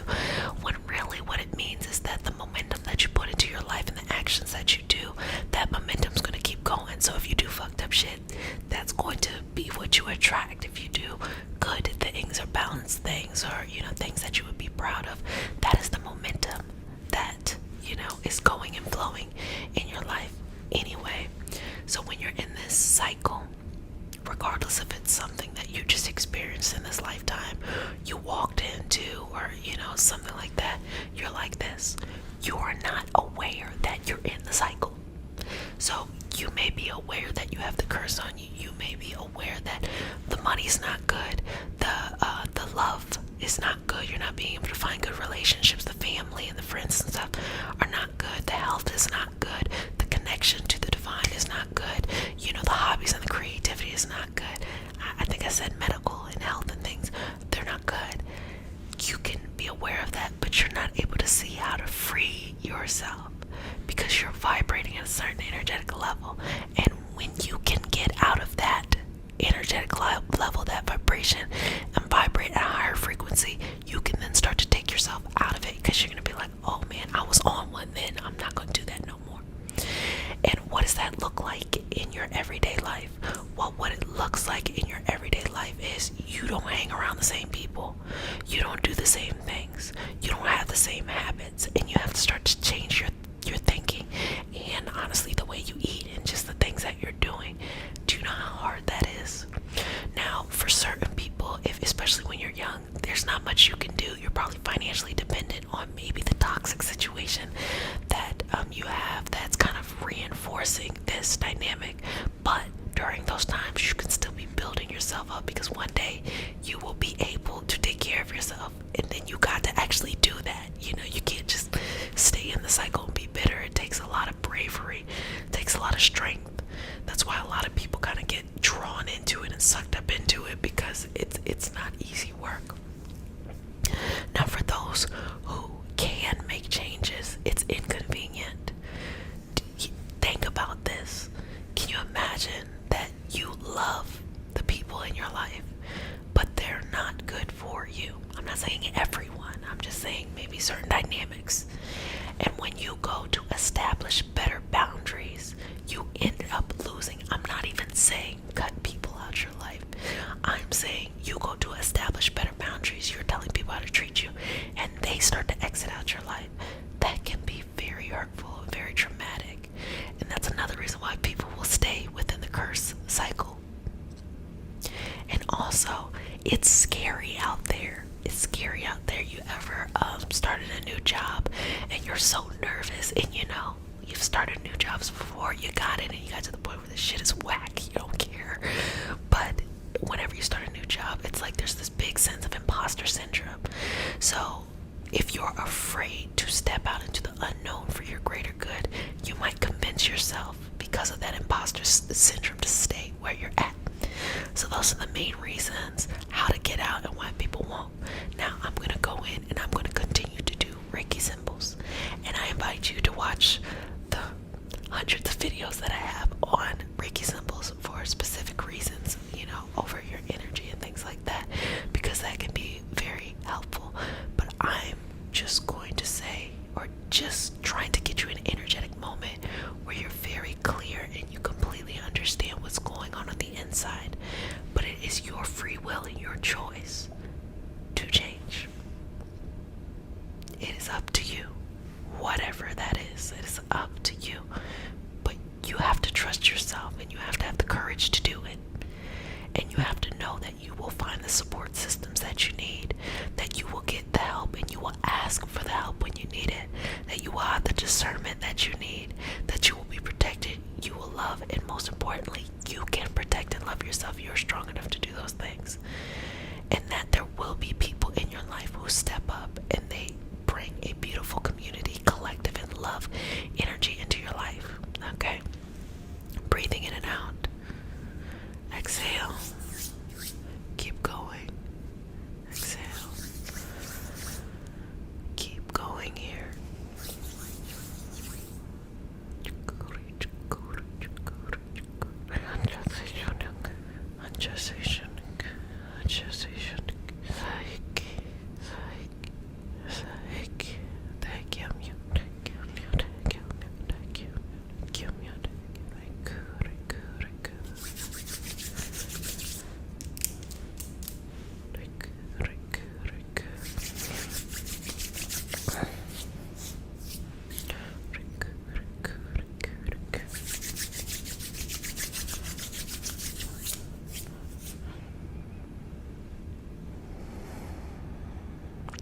Breathe in and out. Rest. Universe. Allow them to be open to their true self, their true beauty. Allow them to see how to break whatever it is that binds them. And allow them to see what life is like to be released. Show them the journey and be very honest with what the journey looks like. And give them the choice to say yes. Or yes, but not yet. Breathing through this, take a couple breaths.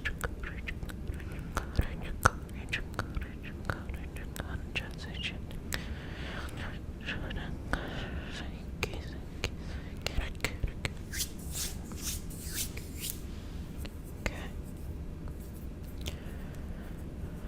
Breathe in and out. In and out.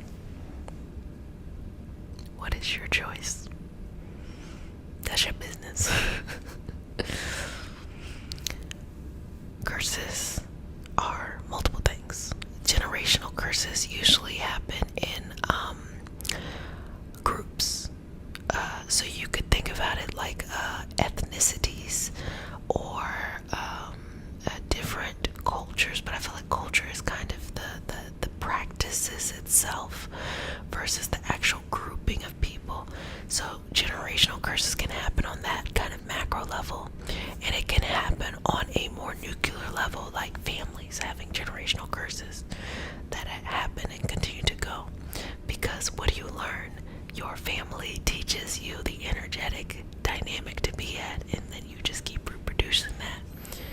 So you have that on that level, and then you have the self-imposed, the kind of self kind of stuff, and that could be things, if this is a part of your wisdom practice, that as the soul incarnates into new experiences, it is bringing over, karma from previous experiences, and in this life you have to cleanse yourself from that. So what that looks like is a completely new identity, and where you look back and you know it's you, but you know that you're a completely different person, and naturally that happens just when you grow up. But there has to continue to be an evolution even then, to clear those things out. And then there's what I call the dabbling kind of curses. You get really into a tradition, a esoteric tradition, or a religious tradition, and you start to do some meddling. You don't know what you're doing, and you're so pressed to just be in the space that you start doing some stuff you don't have no business doing, because like I said before, everything is energy. So sometimes people are so pressed to feel anything. It's kind of like, you ever see somebody who is just desperate for love? They don't care what, or attention, that's a good one. They don't care what kind of attention, negative attention, positive attention, they just want attention. It happens in the energetic space too, on both the esoteric and religious side, where they're seeking this kind of attention and validity. And so what happens is, when you first open yourself up, and I'll give you an example like mediumship, and you want to be more open to your intuitive nature and things like that, you do not just open the doors for everything.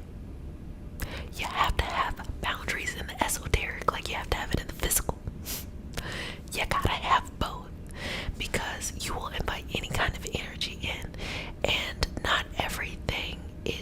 for you to devote your life to doing. And when you invite any kind of energy in, you start sounding crazy. And the reason why you start sounding crazy is when you're very direct. When you say, I want to do healing, I want to help women heal, or you say something like, so you want to help children nurture and grow, then you are being more precise. Okay, so that is what the universe is sending you. But if you're just pressed to be open, you're gonna be sent all kinds of things.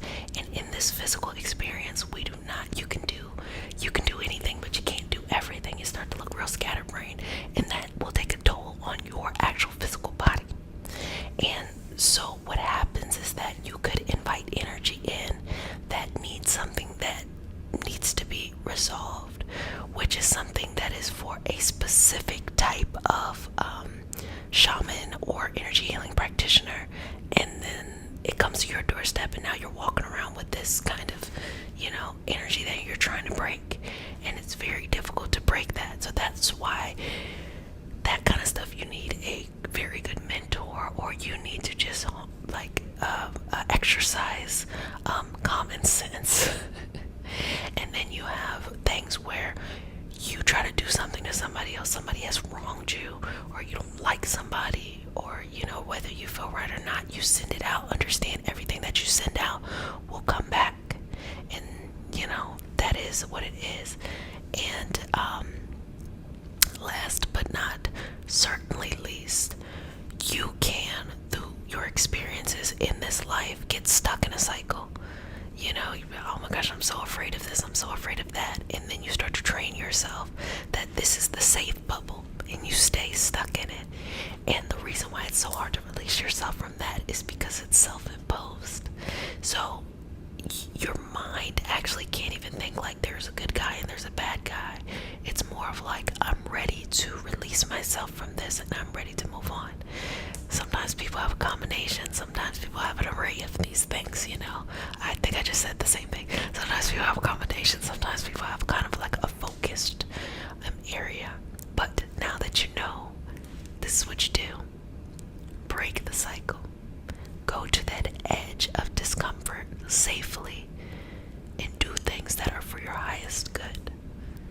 Be courageous. Take care of yourself. Nurture your dreams. Support yourself. Allow that little bit of fear to guide you in a direction when you know that is the right way to go. And sometimes you cannot share your dreams with everyone, because people will try to keep you where they're at, because they think they're trying to be safe, like they think they're saving you. But you have to go on this journey on your own, and believe me, there will always be people along the way, and people where you're going to support and help you, and you are that to others. So just going in and just smoothing the aura, okay? And I just want you to understand these concepts.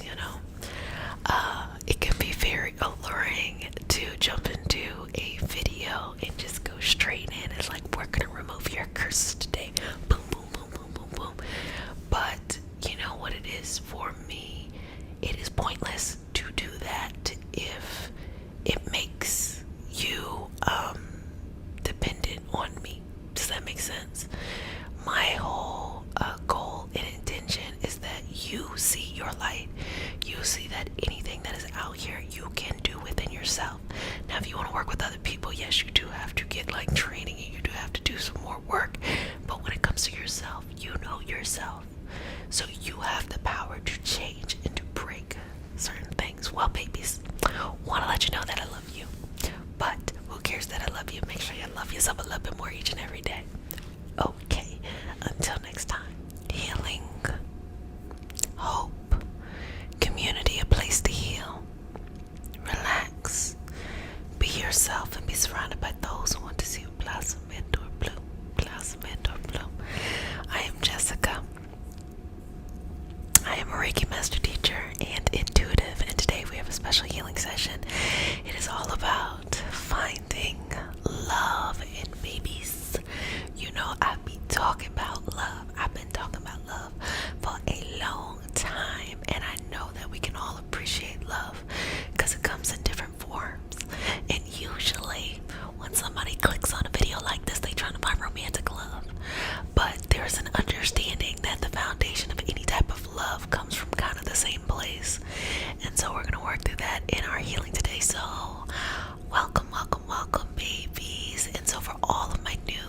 please welcome. This is your self-care routine, your journey, a safe space for you to be just in a very loving community and just work on yourself. So welcome, welcome, welcome to my new babies, and welcome, welcome, welcome back to all of my retarded babies. Mama loves you, and I'm gonna go give you some kisses. I spoil you too much. Psych. So, we're gonna get started. We start our session off with a prayer. It's not a religious prayer. It's just a prayer to root us in our individual healing experience and bring us together as a community and as a collective. And because consent matters, to have your permission to say a prayer. Okay. May I touch you? Okay. Close your eyes, relax. Keep your eyes open if you want to see what's happening. It's pretty much this, but relax, okay? Inhale. Exhale. Dear universe, in all of the highest vibrational good only, please connect us to our highest self and validate information for our highest good only. Please allow us to release what we need to let go and embrace what allows us to grow. Let our journey encompass our lineages, traditions, religions, and spiritual paths that bring light out through us to share with others. I say all of this in the name of I Am. Ashe. Ashe, Ashe. Okay. Okay. And let your Ashe be in the wind, or your chi, or your Reiki, or your life force energy.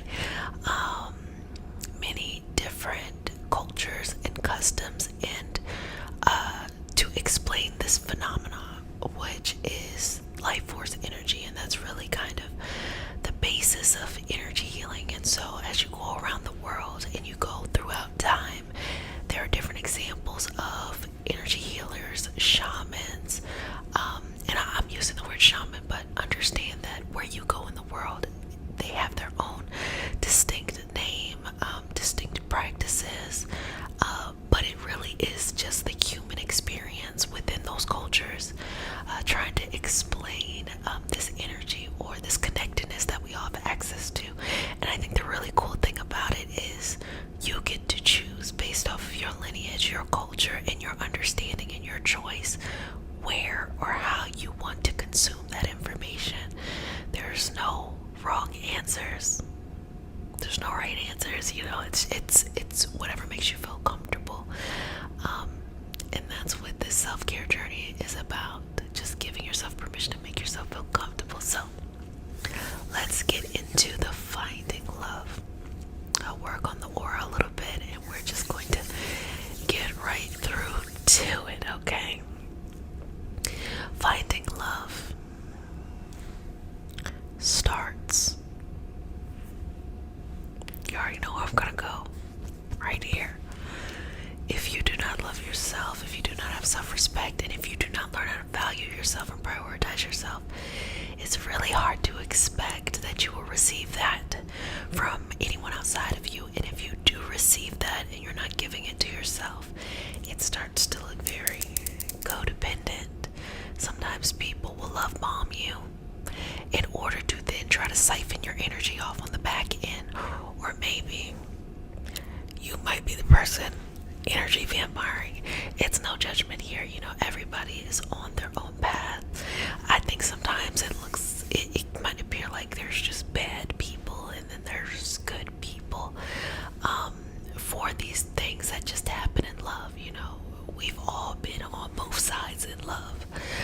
And if you think you haven't, then you probably have.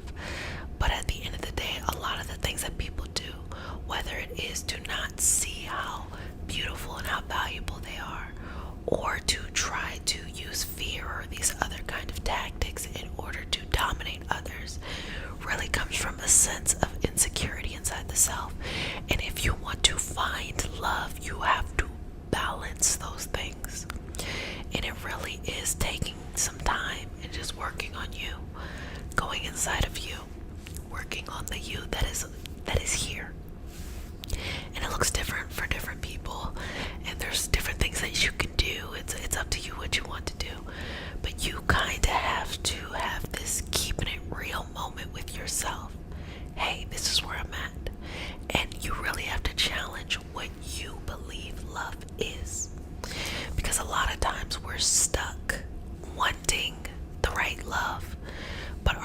parameters, our expectations, our goals, our value systems that we think love is completely bonkers.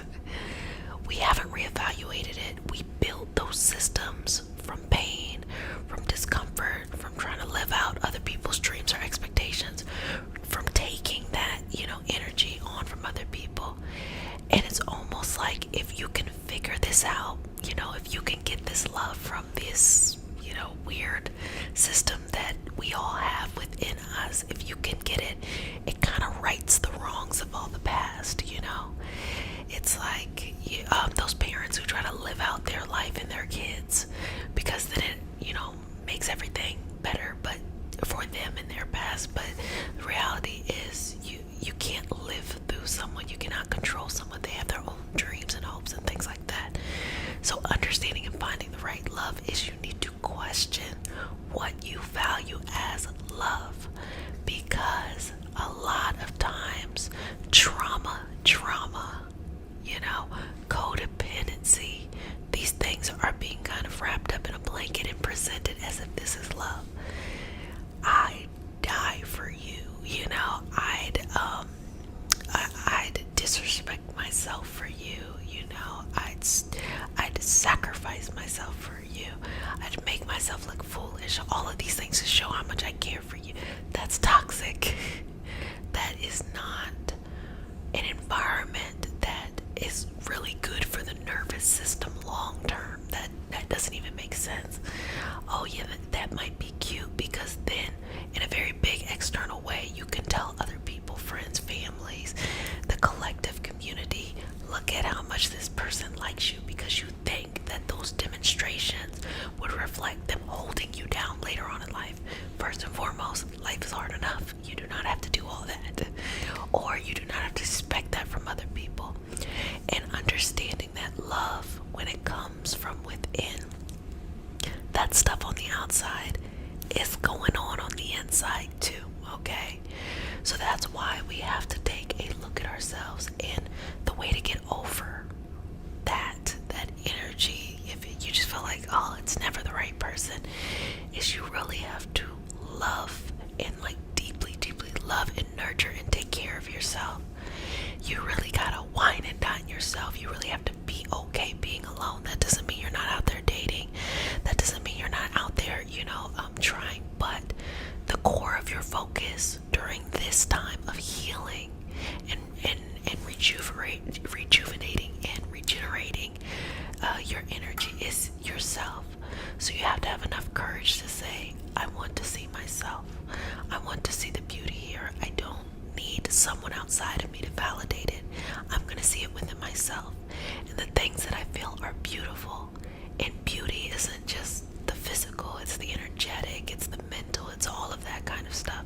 The things that I feel like are beautiful, that's what I want others to value, or that's what I would like to value within other people. And that, at the end of the day, everybody has their preference. Everybody has, what they like, their style.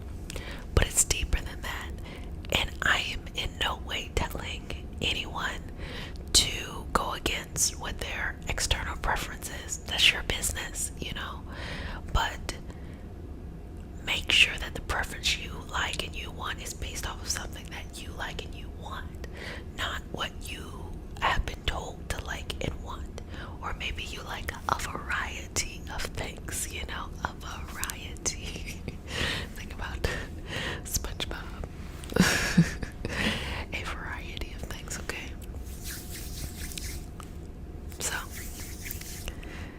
finding that love. Now, love it shows up everywhere in a very similar way. So if we have that love stuff happening in relationships, it's happening in friendships and family. And sometimes you have a hyper focus in one area.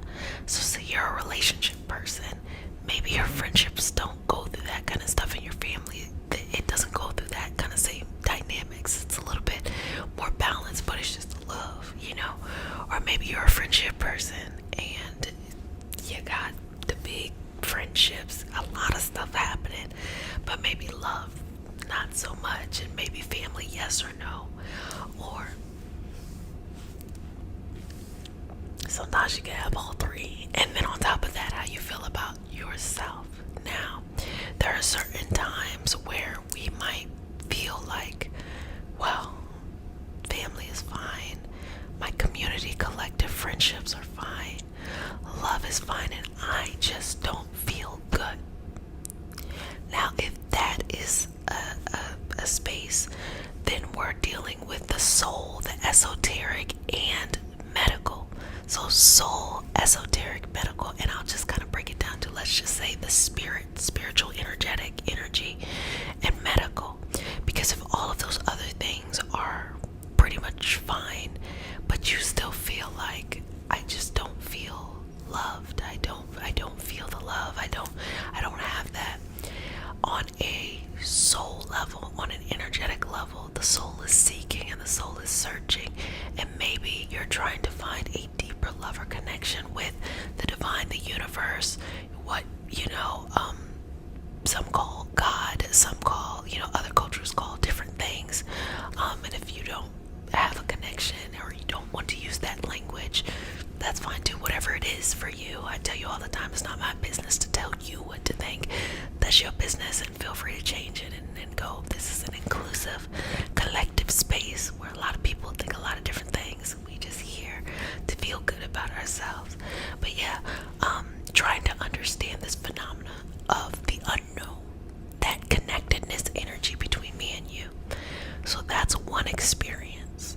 And so that can lead us to wanting to enrich our knowledge of spiritual, energetic, esoteric, things. It can be religious in certain instances, because we're looking for a deep divine soul love, and understand that that is the same thing as self-love. If we're looking for that, if that's the main thing, we are looking for self-love. And if we're looking for self-love, we are connected to that, whatever that is for you. So that's what's going on there. And then I also say on the medical side, and I actually talk about this when I go on my nutrition or my nutrigenomics kind of rants, where there are certain medical conditions that a person can have in which just the homeostasis or the balance of the body is off. And I'm not talking about what I think some people think, which is, there's just something wrong with the brain chemistry, which, yes, I'm trying to say, but they kind of think about, I was just born this way with something wrong with this. And kind of mutations in which people are just born with these kind of deep feelings of sorrow and sadness and anxiety and depression aren't as frequent as we might think. But it doesn't mean that the person isn't experiencing those things. What may be happening, and I go on these rants all the time, is that we have common micronutrients, our vitamins and things like that, that are off. And they're throwing the systems in our body off. And when those things are off, some of the byproducts are anxiety, depression, brain fog, feeling exhausted, all of these other things that we may be attributing solely to trying to recover from traumatic experience, or just that's just how the brain is. So there's multiple levels, and of course those other things matter too. So when we're looking for this love, we gotta narrow down, what do we truly want to focus on? And you can focus on an array of things, that's completely okay. But it's not, don't put all the pressure in one place. So if, family, friends, and love are feeling good, but it's these other areas I'm talking about, don't put the pressure on the family, the friends, and love to make up for, this is where you need to explore. If those sides are pretty good and you need to balance something over here, out here with this family, friends, and love, don't put the pressure on this. And what this looks like is, it looks like religiosity, where someone gets hyper focused in their religion, and instead of working on the dynamics of developing emotional intelligence and communicating with others, they kind of just feel like I'm very stuck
obsessed over something that is not unhealthy, but also a byproduct is being a devout, whatever that is. The poor behavior or the unhealthy behavior or the self-damaging behavior is still allowed to run free. Now, I said all of this to say to you, when it comes to finding love, we work on multiple levels, you know? We work on multiple levels, and I will really kind of open you up to say, if you're really pining for someone, like you have somebody in mind and you just want them to think about you, I know, because I'm like, they're thinking about you right now, but you want them to think about you, just understand that what is for you will be for you. You can't force anybody, to want you. Now, can you make someone think about you, make them, manifest them into your life? Of course you can. But do you really want that person? Now, on the other side, say you're in a space where you're like, I've worked on myself, I'm working on myself, and I'm ready to be in a happy and healthy relationship. The person just has not come yet, and I want them to be thinking of me. You could do that too. Now, let's be honest. You're the only one who's gonna know. You're the only one who's gonna know. You could tell me, Jet, like, hey, I'm looking for, the latter, not the former. I would know the difference because, that's up to you. That's up to you to regulate those kinds of things. So, you have in every ability, the ability to find the love that you are looking for, that you are seeking in your life. And you do not have to be afraid. You do not have to be fearful. It is coming. Be patient, but work on yourself on these many levels that we're talking about, and don't be afraid of one area. Sometimes people don't want to go down the esoteric or the medical aspect or the self-reflecting aspect or seeking help from a healthcare professional or a mental health professional or communities and collectives or an energy healing practitioner, or, as I prefer, a combination of all of these, great energies to help. Some people don't want to, but it's okay. See it like this. Don't see it as I have a problem that needs solving. See it as if I am lucky enough to afford or have access to all of these people that can help me take care of myself, I'm going to do it. And along the way and along the journey, you think, oh, the love, I want this person, to be thinking about me. But really what you need to be thinking is, I want my doctor to be thinking about me to resolve this. Because you can find somebody, it ain't hard to find somebody. But it may be hard if you have been misdiagnosed with certain issues, to balance those things internally, So take the pressure off yourself and get a little bit more balance. So, unconventional approach to finding love, but you know me, unconventional kind of gal, okay? So, sweetness, I hope you have enjoyed the session, babies, and I just try to sprinkle, self-confidence on you each and every day, because it is important for me that you are out here thriving, happy, healthy. Confidence is key. Okay, sweetness, I just want to let you know that I love you, but who cares that I love you? The only thing that matters is that you love you. So love yourself a little bit more each and every day. I'm Jessica. Hey, I'm a Reiki master teacher and intuitive, and welcome to our healing space of self-care, love, understanding. I was like in isolation. I was like, what am I saying with that? Anyway, I don't know what I was saying, but whatever. Welcome to the space. Welcome my new babies, your self-care palace. Welcome to my returning babies. Loves and kisses. And today we have a special healing experience. It is all about not letting your thoughts run you or ruin you, okay? So if you're new to the community, we gonna do a prayer, okay? And I'm gonna ask you your permission. And it's not a religious prayer, it's a prayer to bring us as a collective and as a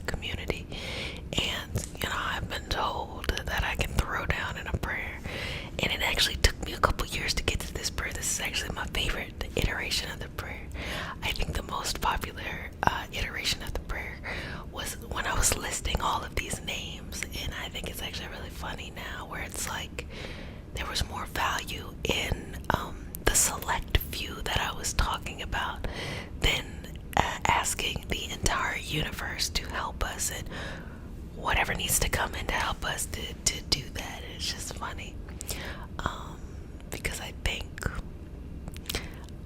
think that spirituality right now is being commodified in the type of way of like it's I think I know what I'm trying to say. I feel like spirituality right now is fashionable, and it's more fashionable if you're seeing particular people and particular energies and stuff like that.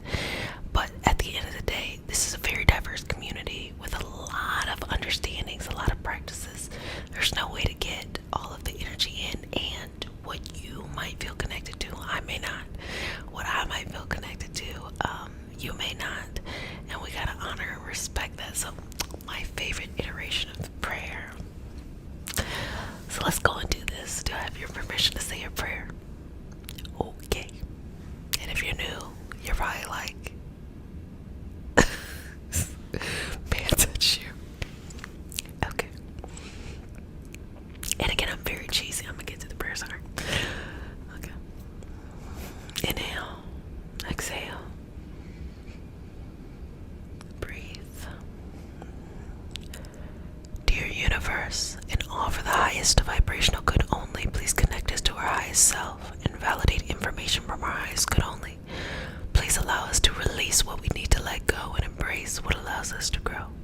Let our journey encompass the lineages, traditions, religions, and spiritual practices that bring light out through us to share with others. I say all of this in the name of I am. Ashe, Ashe, Ashe. Okay. Oh, inhale, exhale. So, let me just go ahead and clear some of this that's just kind of going on here. After over 700 healings, what more can I talk about? Well, we live a full life, so there's always gonna be some new shit every day.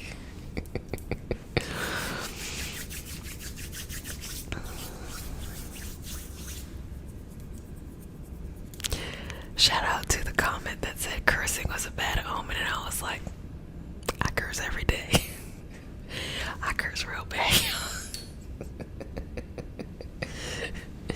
So,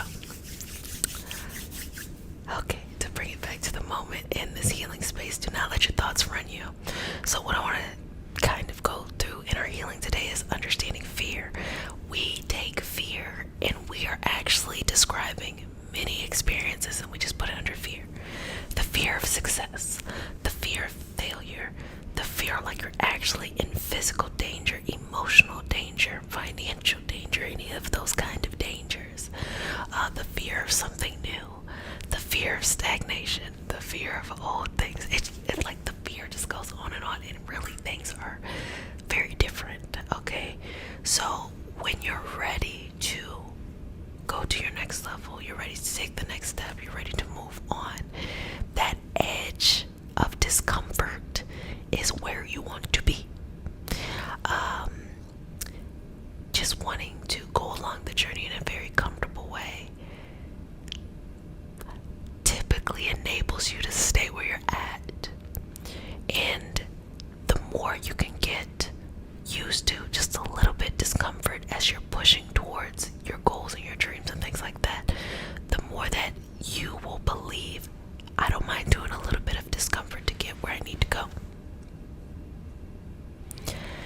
Sometimes, though, when we're healing traumatic things, toxic things, a lot of these just energy imbalances, anything that feels uncomfortable is just super scary and you don't want to leave.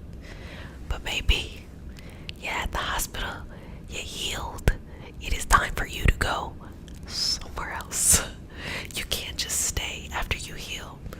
You can't just stay after you heal and just not want to move on. You have to move on. It is okay to move on.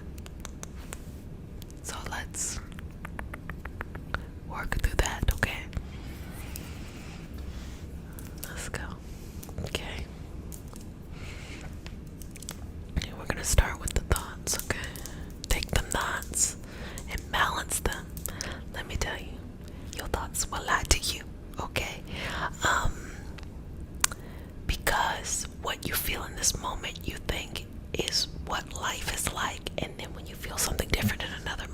like that's what life is like.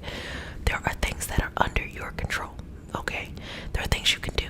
You can get up every day at the same time and say, I'm gonna journal. And if you actually follow through and do it, you can control that. For some reason, you weren't able to journal at your usual time, so you say, you know what? I'm gonna journal a little bit later. I'm gonna journal a little bit earlier or something like that. Still in your control. It might be uncomfortable though, because at first you're like, you have to learn a new routine, a new task. You gotta really think about it, you really gotta be on the top of your mind. But once you get that into a habit, it just will continue to flow and flourish. So what if you want to write a book? Well, now that you've been journaling, you then go and you say, okay, well, I'm gonna write a page a day. Write a page a day. Then you just keep on doing that, and that's how you build things, versus if you just woke up one day and said, oh, I want to write a book. And the same thing for other things too. So you want to build a business. Okay, well, step number one, find the area you're interested in. Try some stuff out. Be a consumer, be someone who has a problem that needs to be solved.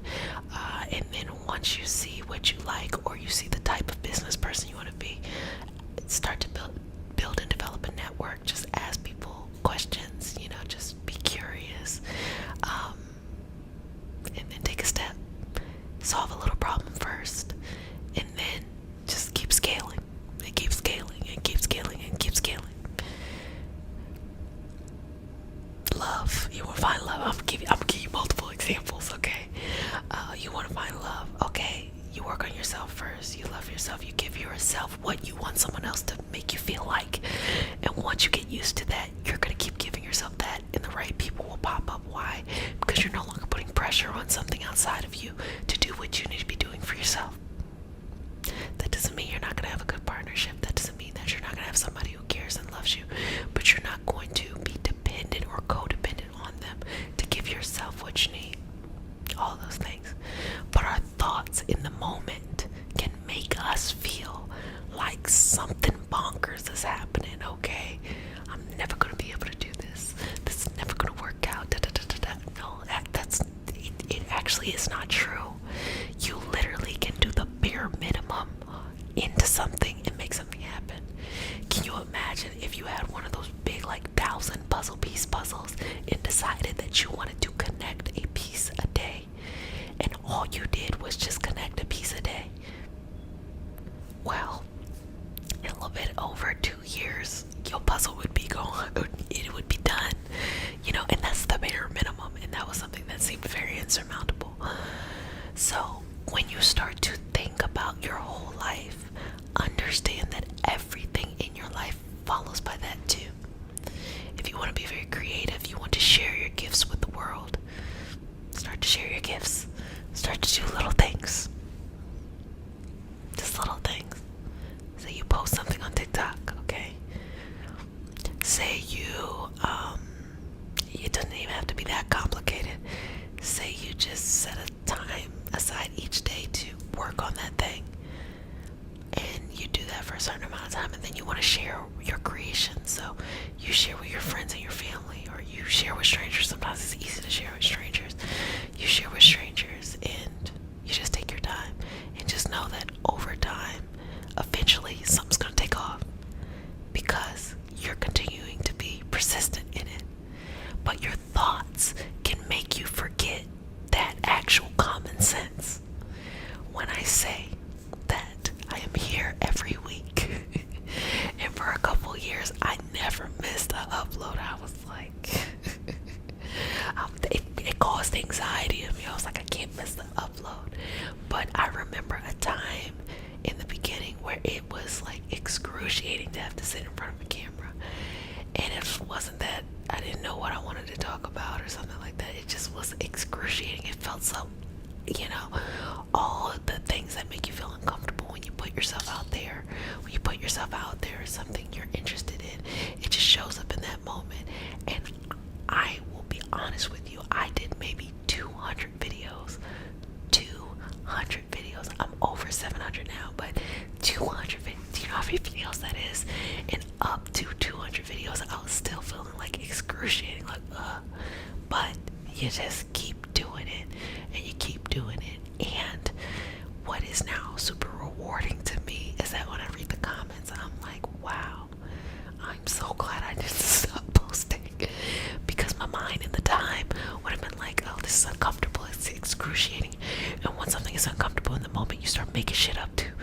start feeling like, oh, if I keep doing this, something negative is gonna happen in your life, people are just gonna be upset. No, just keep doing. Like you have the ability to do what you can now. Don't overdo it to the point where you do so much, whatever it is that is important to you, that you do so much that you get burned out. You never want to come back. Don't be extreme. Don't go from one extreme to the other extreme. Just put that little bit out there. Put that little bit out there. When I say that I started to post 5 videos a week, and for a year, at the end of the first year, I had 600 subscribers on YouTube. And to think that I was posting a video every day, Monday through Friday, because y'all know how I feel about the weekends, okay? I get it. The girl gives business hours, okay? But 600 subscribers, and when I say that, the quality of the subscribers, like, I thought prior to being in the social media space that you had to have the big numbers, but the actual quality and how I was able to create a community in which people were not just, helping themselves, but helping each other and being support systems for each other, that was worth it. That made sense. That's quality. And so we kind of live in a world now where just, you gotta put yourself out there, whether it is online or in the physical. So don't let your thoughts limit you. And also when it comes to goal setting, say you want to build something, say you want to accomplish something, say you have a goal, and of course you take a goal, you want to, make it into digestible steps, and it feels really, really good in the moment. You're like, yes. And then you go to do it that first day, it works out, and then the second day it works out, and then the third day you just don't feel like doing it. Do it anyway. This is why I'm a really big person on hobbies, because I know for me, when it comes to mental training and mindset training, I'm able to work out a lot of things in those hobbies. There's no pressure. I don't have to be really good at whatever it is, but then also I can be getting better. And my recent hobby is pole. I do a lot of pole. So when I go to classes, there are some days where I'm just like, I don't want to go. And usually for me, it's like I'm working on like a move, and I'm not getting the move. And so then I'm frustrated. I'm like, I don't care about none of this. I don't want to go to the class no more. And forcing myself to go, because there's really no reason why I shouldn't be going, forcing myself to go and being able to just work on it myself there. Afterwards, it feels so good. So go to the edge of discomfort and do that. And understand that depending on what your goal is, it's a little bit of time or it's a lot of bit of time, okay? But that's okay. Your thoughts do not have to rule you and run you. Your thoughts are important. They keep things spicy in our lives, but they do not have to run you. You have so much, ability to decide what you want from this life, and you have the power to have the life that you want. So breathe through it, inhale and exhale, flow through this, okay? And yes, I don't know, I've just always been a person with a lot of hobbies. I've been, like, when I was younger, I did all things like music and madrigals and choir and then theater and all of that stuff. And then I did a lot of random things. Like sometimes I just go down like I'll write like on a paper all of the hobbies that I've ever had, and they change depending on the season in my life. They change, and I accept that and I invite that, because it is important to do mindset training. Do that in whatever way that you want to do that. Sometimes people like going to the gym or working out or something like that, because it's less about the actual gym goals and more about when you are like working out, like say you have a weight or something and you're working towards maybe getting to that next weight or getting to that next rep. There's a lot of mental stuff that's going on, and when when you kind of learn how to overcome that, you can then take that and put it in, or you should anyway, I'm not saying everybody does, you can take that and apply that into other places in your life. I remember when I used to run a yoga class, I always wondered, like, why did people like my class so much? And I started to realize that they're not there because they feel like I am just the best teacher. They're there because I had a really good way of guiding them through the poses in a way of, when it's tough, how to, in those moments of discomfort, reprogram the brain. That is when you're actually most vulnerable. That's actually a secret weapon right there. When you're very, very uncomfortable, you're actually able to make the magic happen, because there's a lot of energy and there's a lot of force. That's why whenever you move to a new town, you start a new job, you start a new relationship, you have the greatest potential there to create change in your life, because there's a lot of force. Because that little bit of feeling of, oh, this is different, creates this kind of blank space of anything is possible. And I actually think as a society, as a species, we're moving towards more of these blank spaces, because instead of life being dictated to us, we get to choose the life that we want. We get to co-create the life that we want. That's how manifesting works. You are saying, this is what I want. You are saying, this is what I desire. This is what I feel like helps my soul in this evolution to grow and to mature. And then you do the work to get it, to show the universe that you're serious. But it's less on like, universe, tell me who I need to marry. Universe, tell me what job I should be doing. It's like the universe is like, no, you tell me what you want and put in the effort, friend, and it'll work out. So just understand that the thoughts are cool in that you can figure out anything. I bet you couldn't solve all of your problems, and the only thing that's tough to do is actually follow through. And you know, where it's like, you'll solve your friend's problem, but it's like, do as I say, not as I do. Just know that any problems you have, you already have the solution to them, but you have to have the courage to go to the edge of your discomfort and follow through. And you can do anything, but you can't do everything. Take a path. If you draft up a solution to a particular problem, don't be hopping around the solutions because you just want to get this kind of high. Just pick a path and just take it as far as it can go, and then when you're ready, pivot in a new direction and just go on and on and on.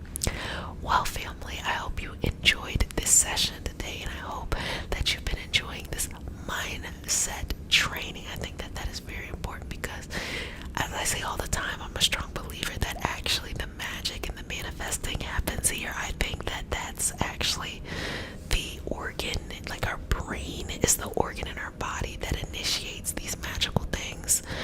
Sometimes we might feel like, especially in the Reiki tradition, it's the hands, but I kind of feel like it just flows to the hands. A lot of amazing stuff happens in the brain, and I strongly believe that's where the magic happens.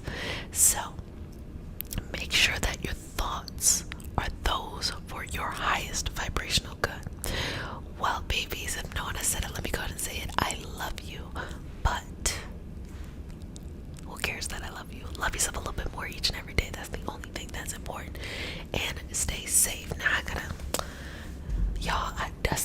dust off this closing, not clothing. Oh, y'all, what did I used to say? Oh shit, I just fucked up into the thing I'm not supposed to do. Wash your hands for at least, 20 seconds, 10 seconds, 15 seconds. I think you're supposed to do the ABCs. So I would say that that's a good 20 to 30 seconds. Wash your hands for 30 seconds. Don't touch your face. Wear a mask.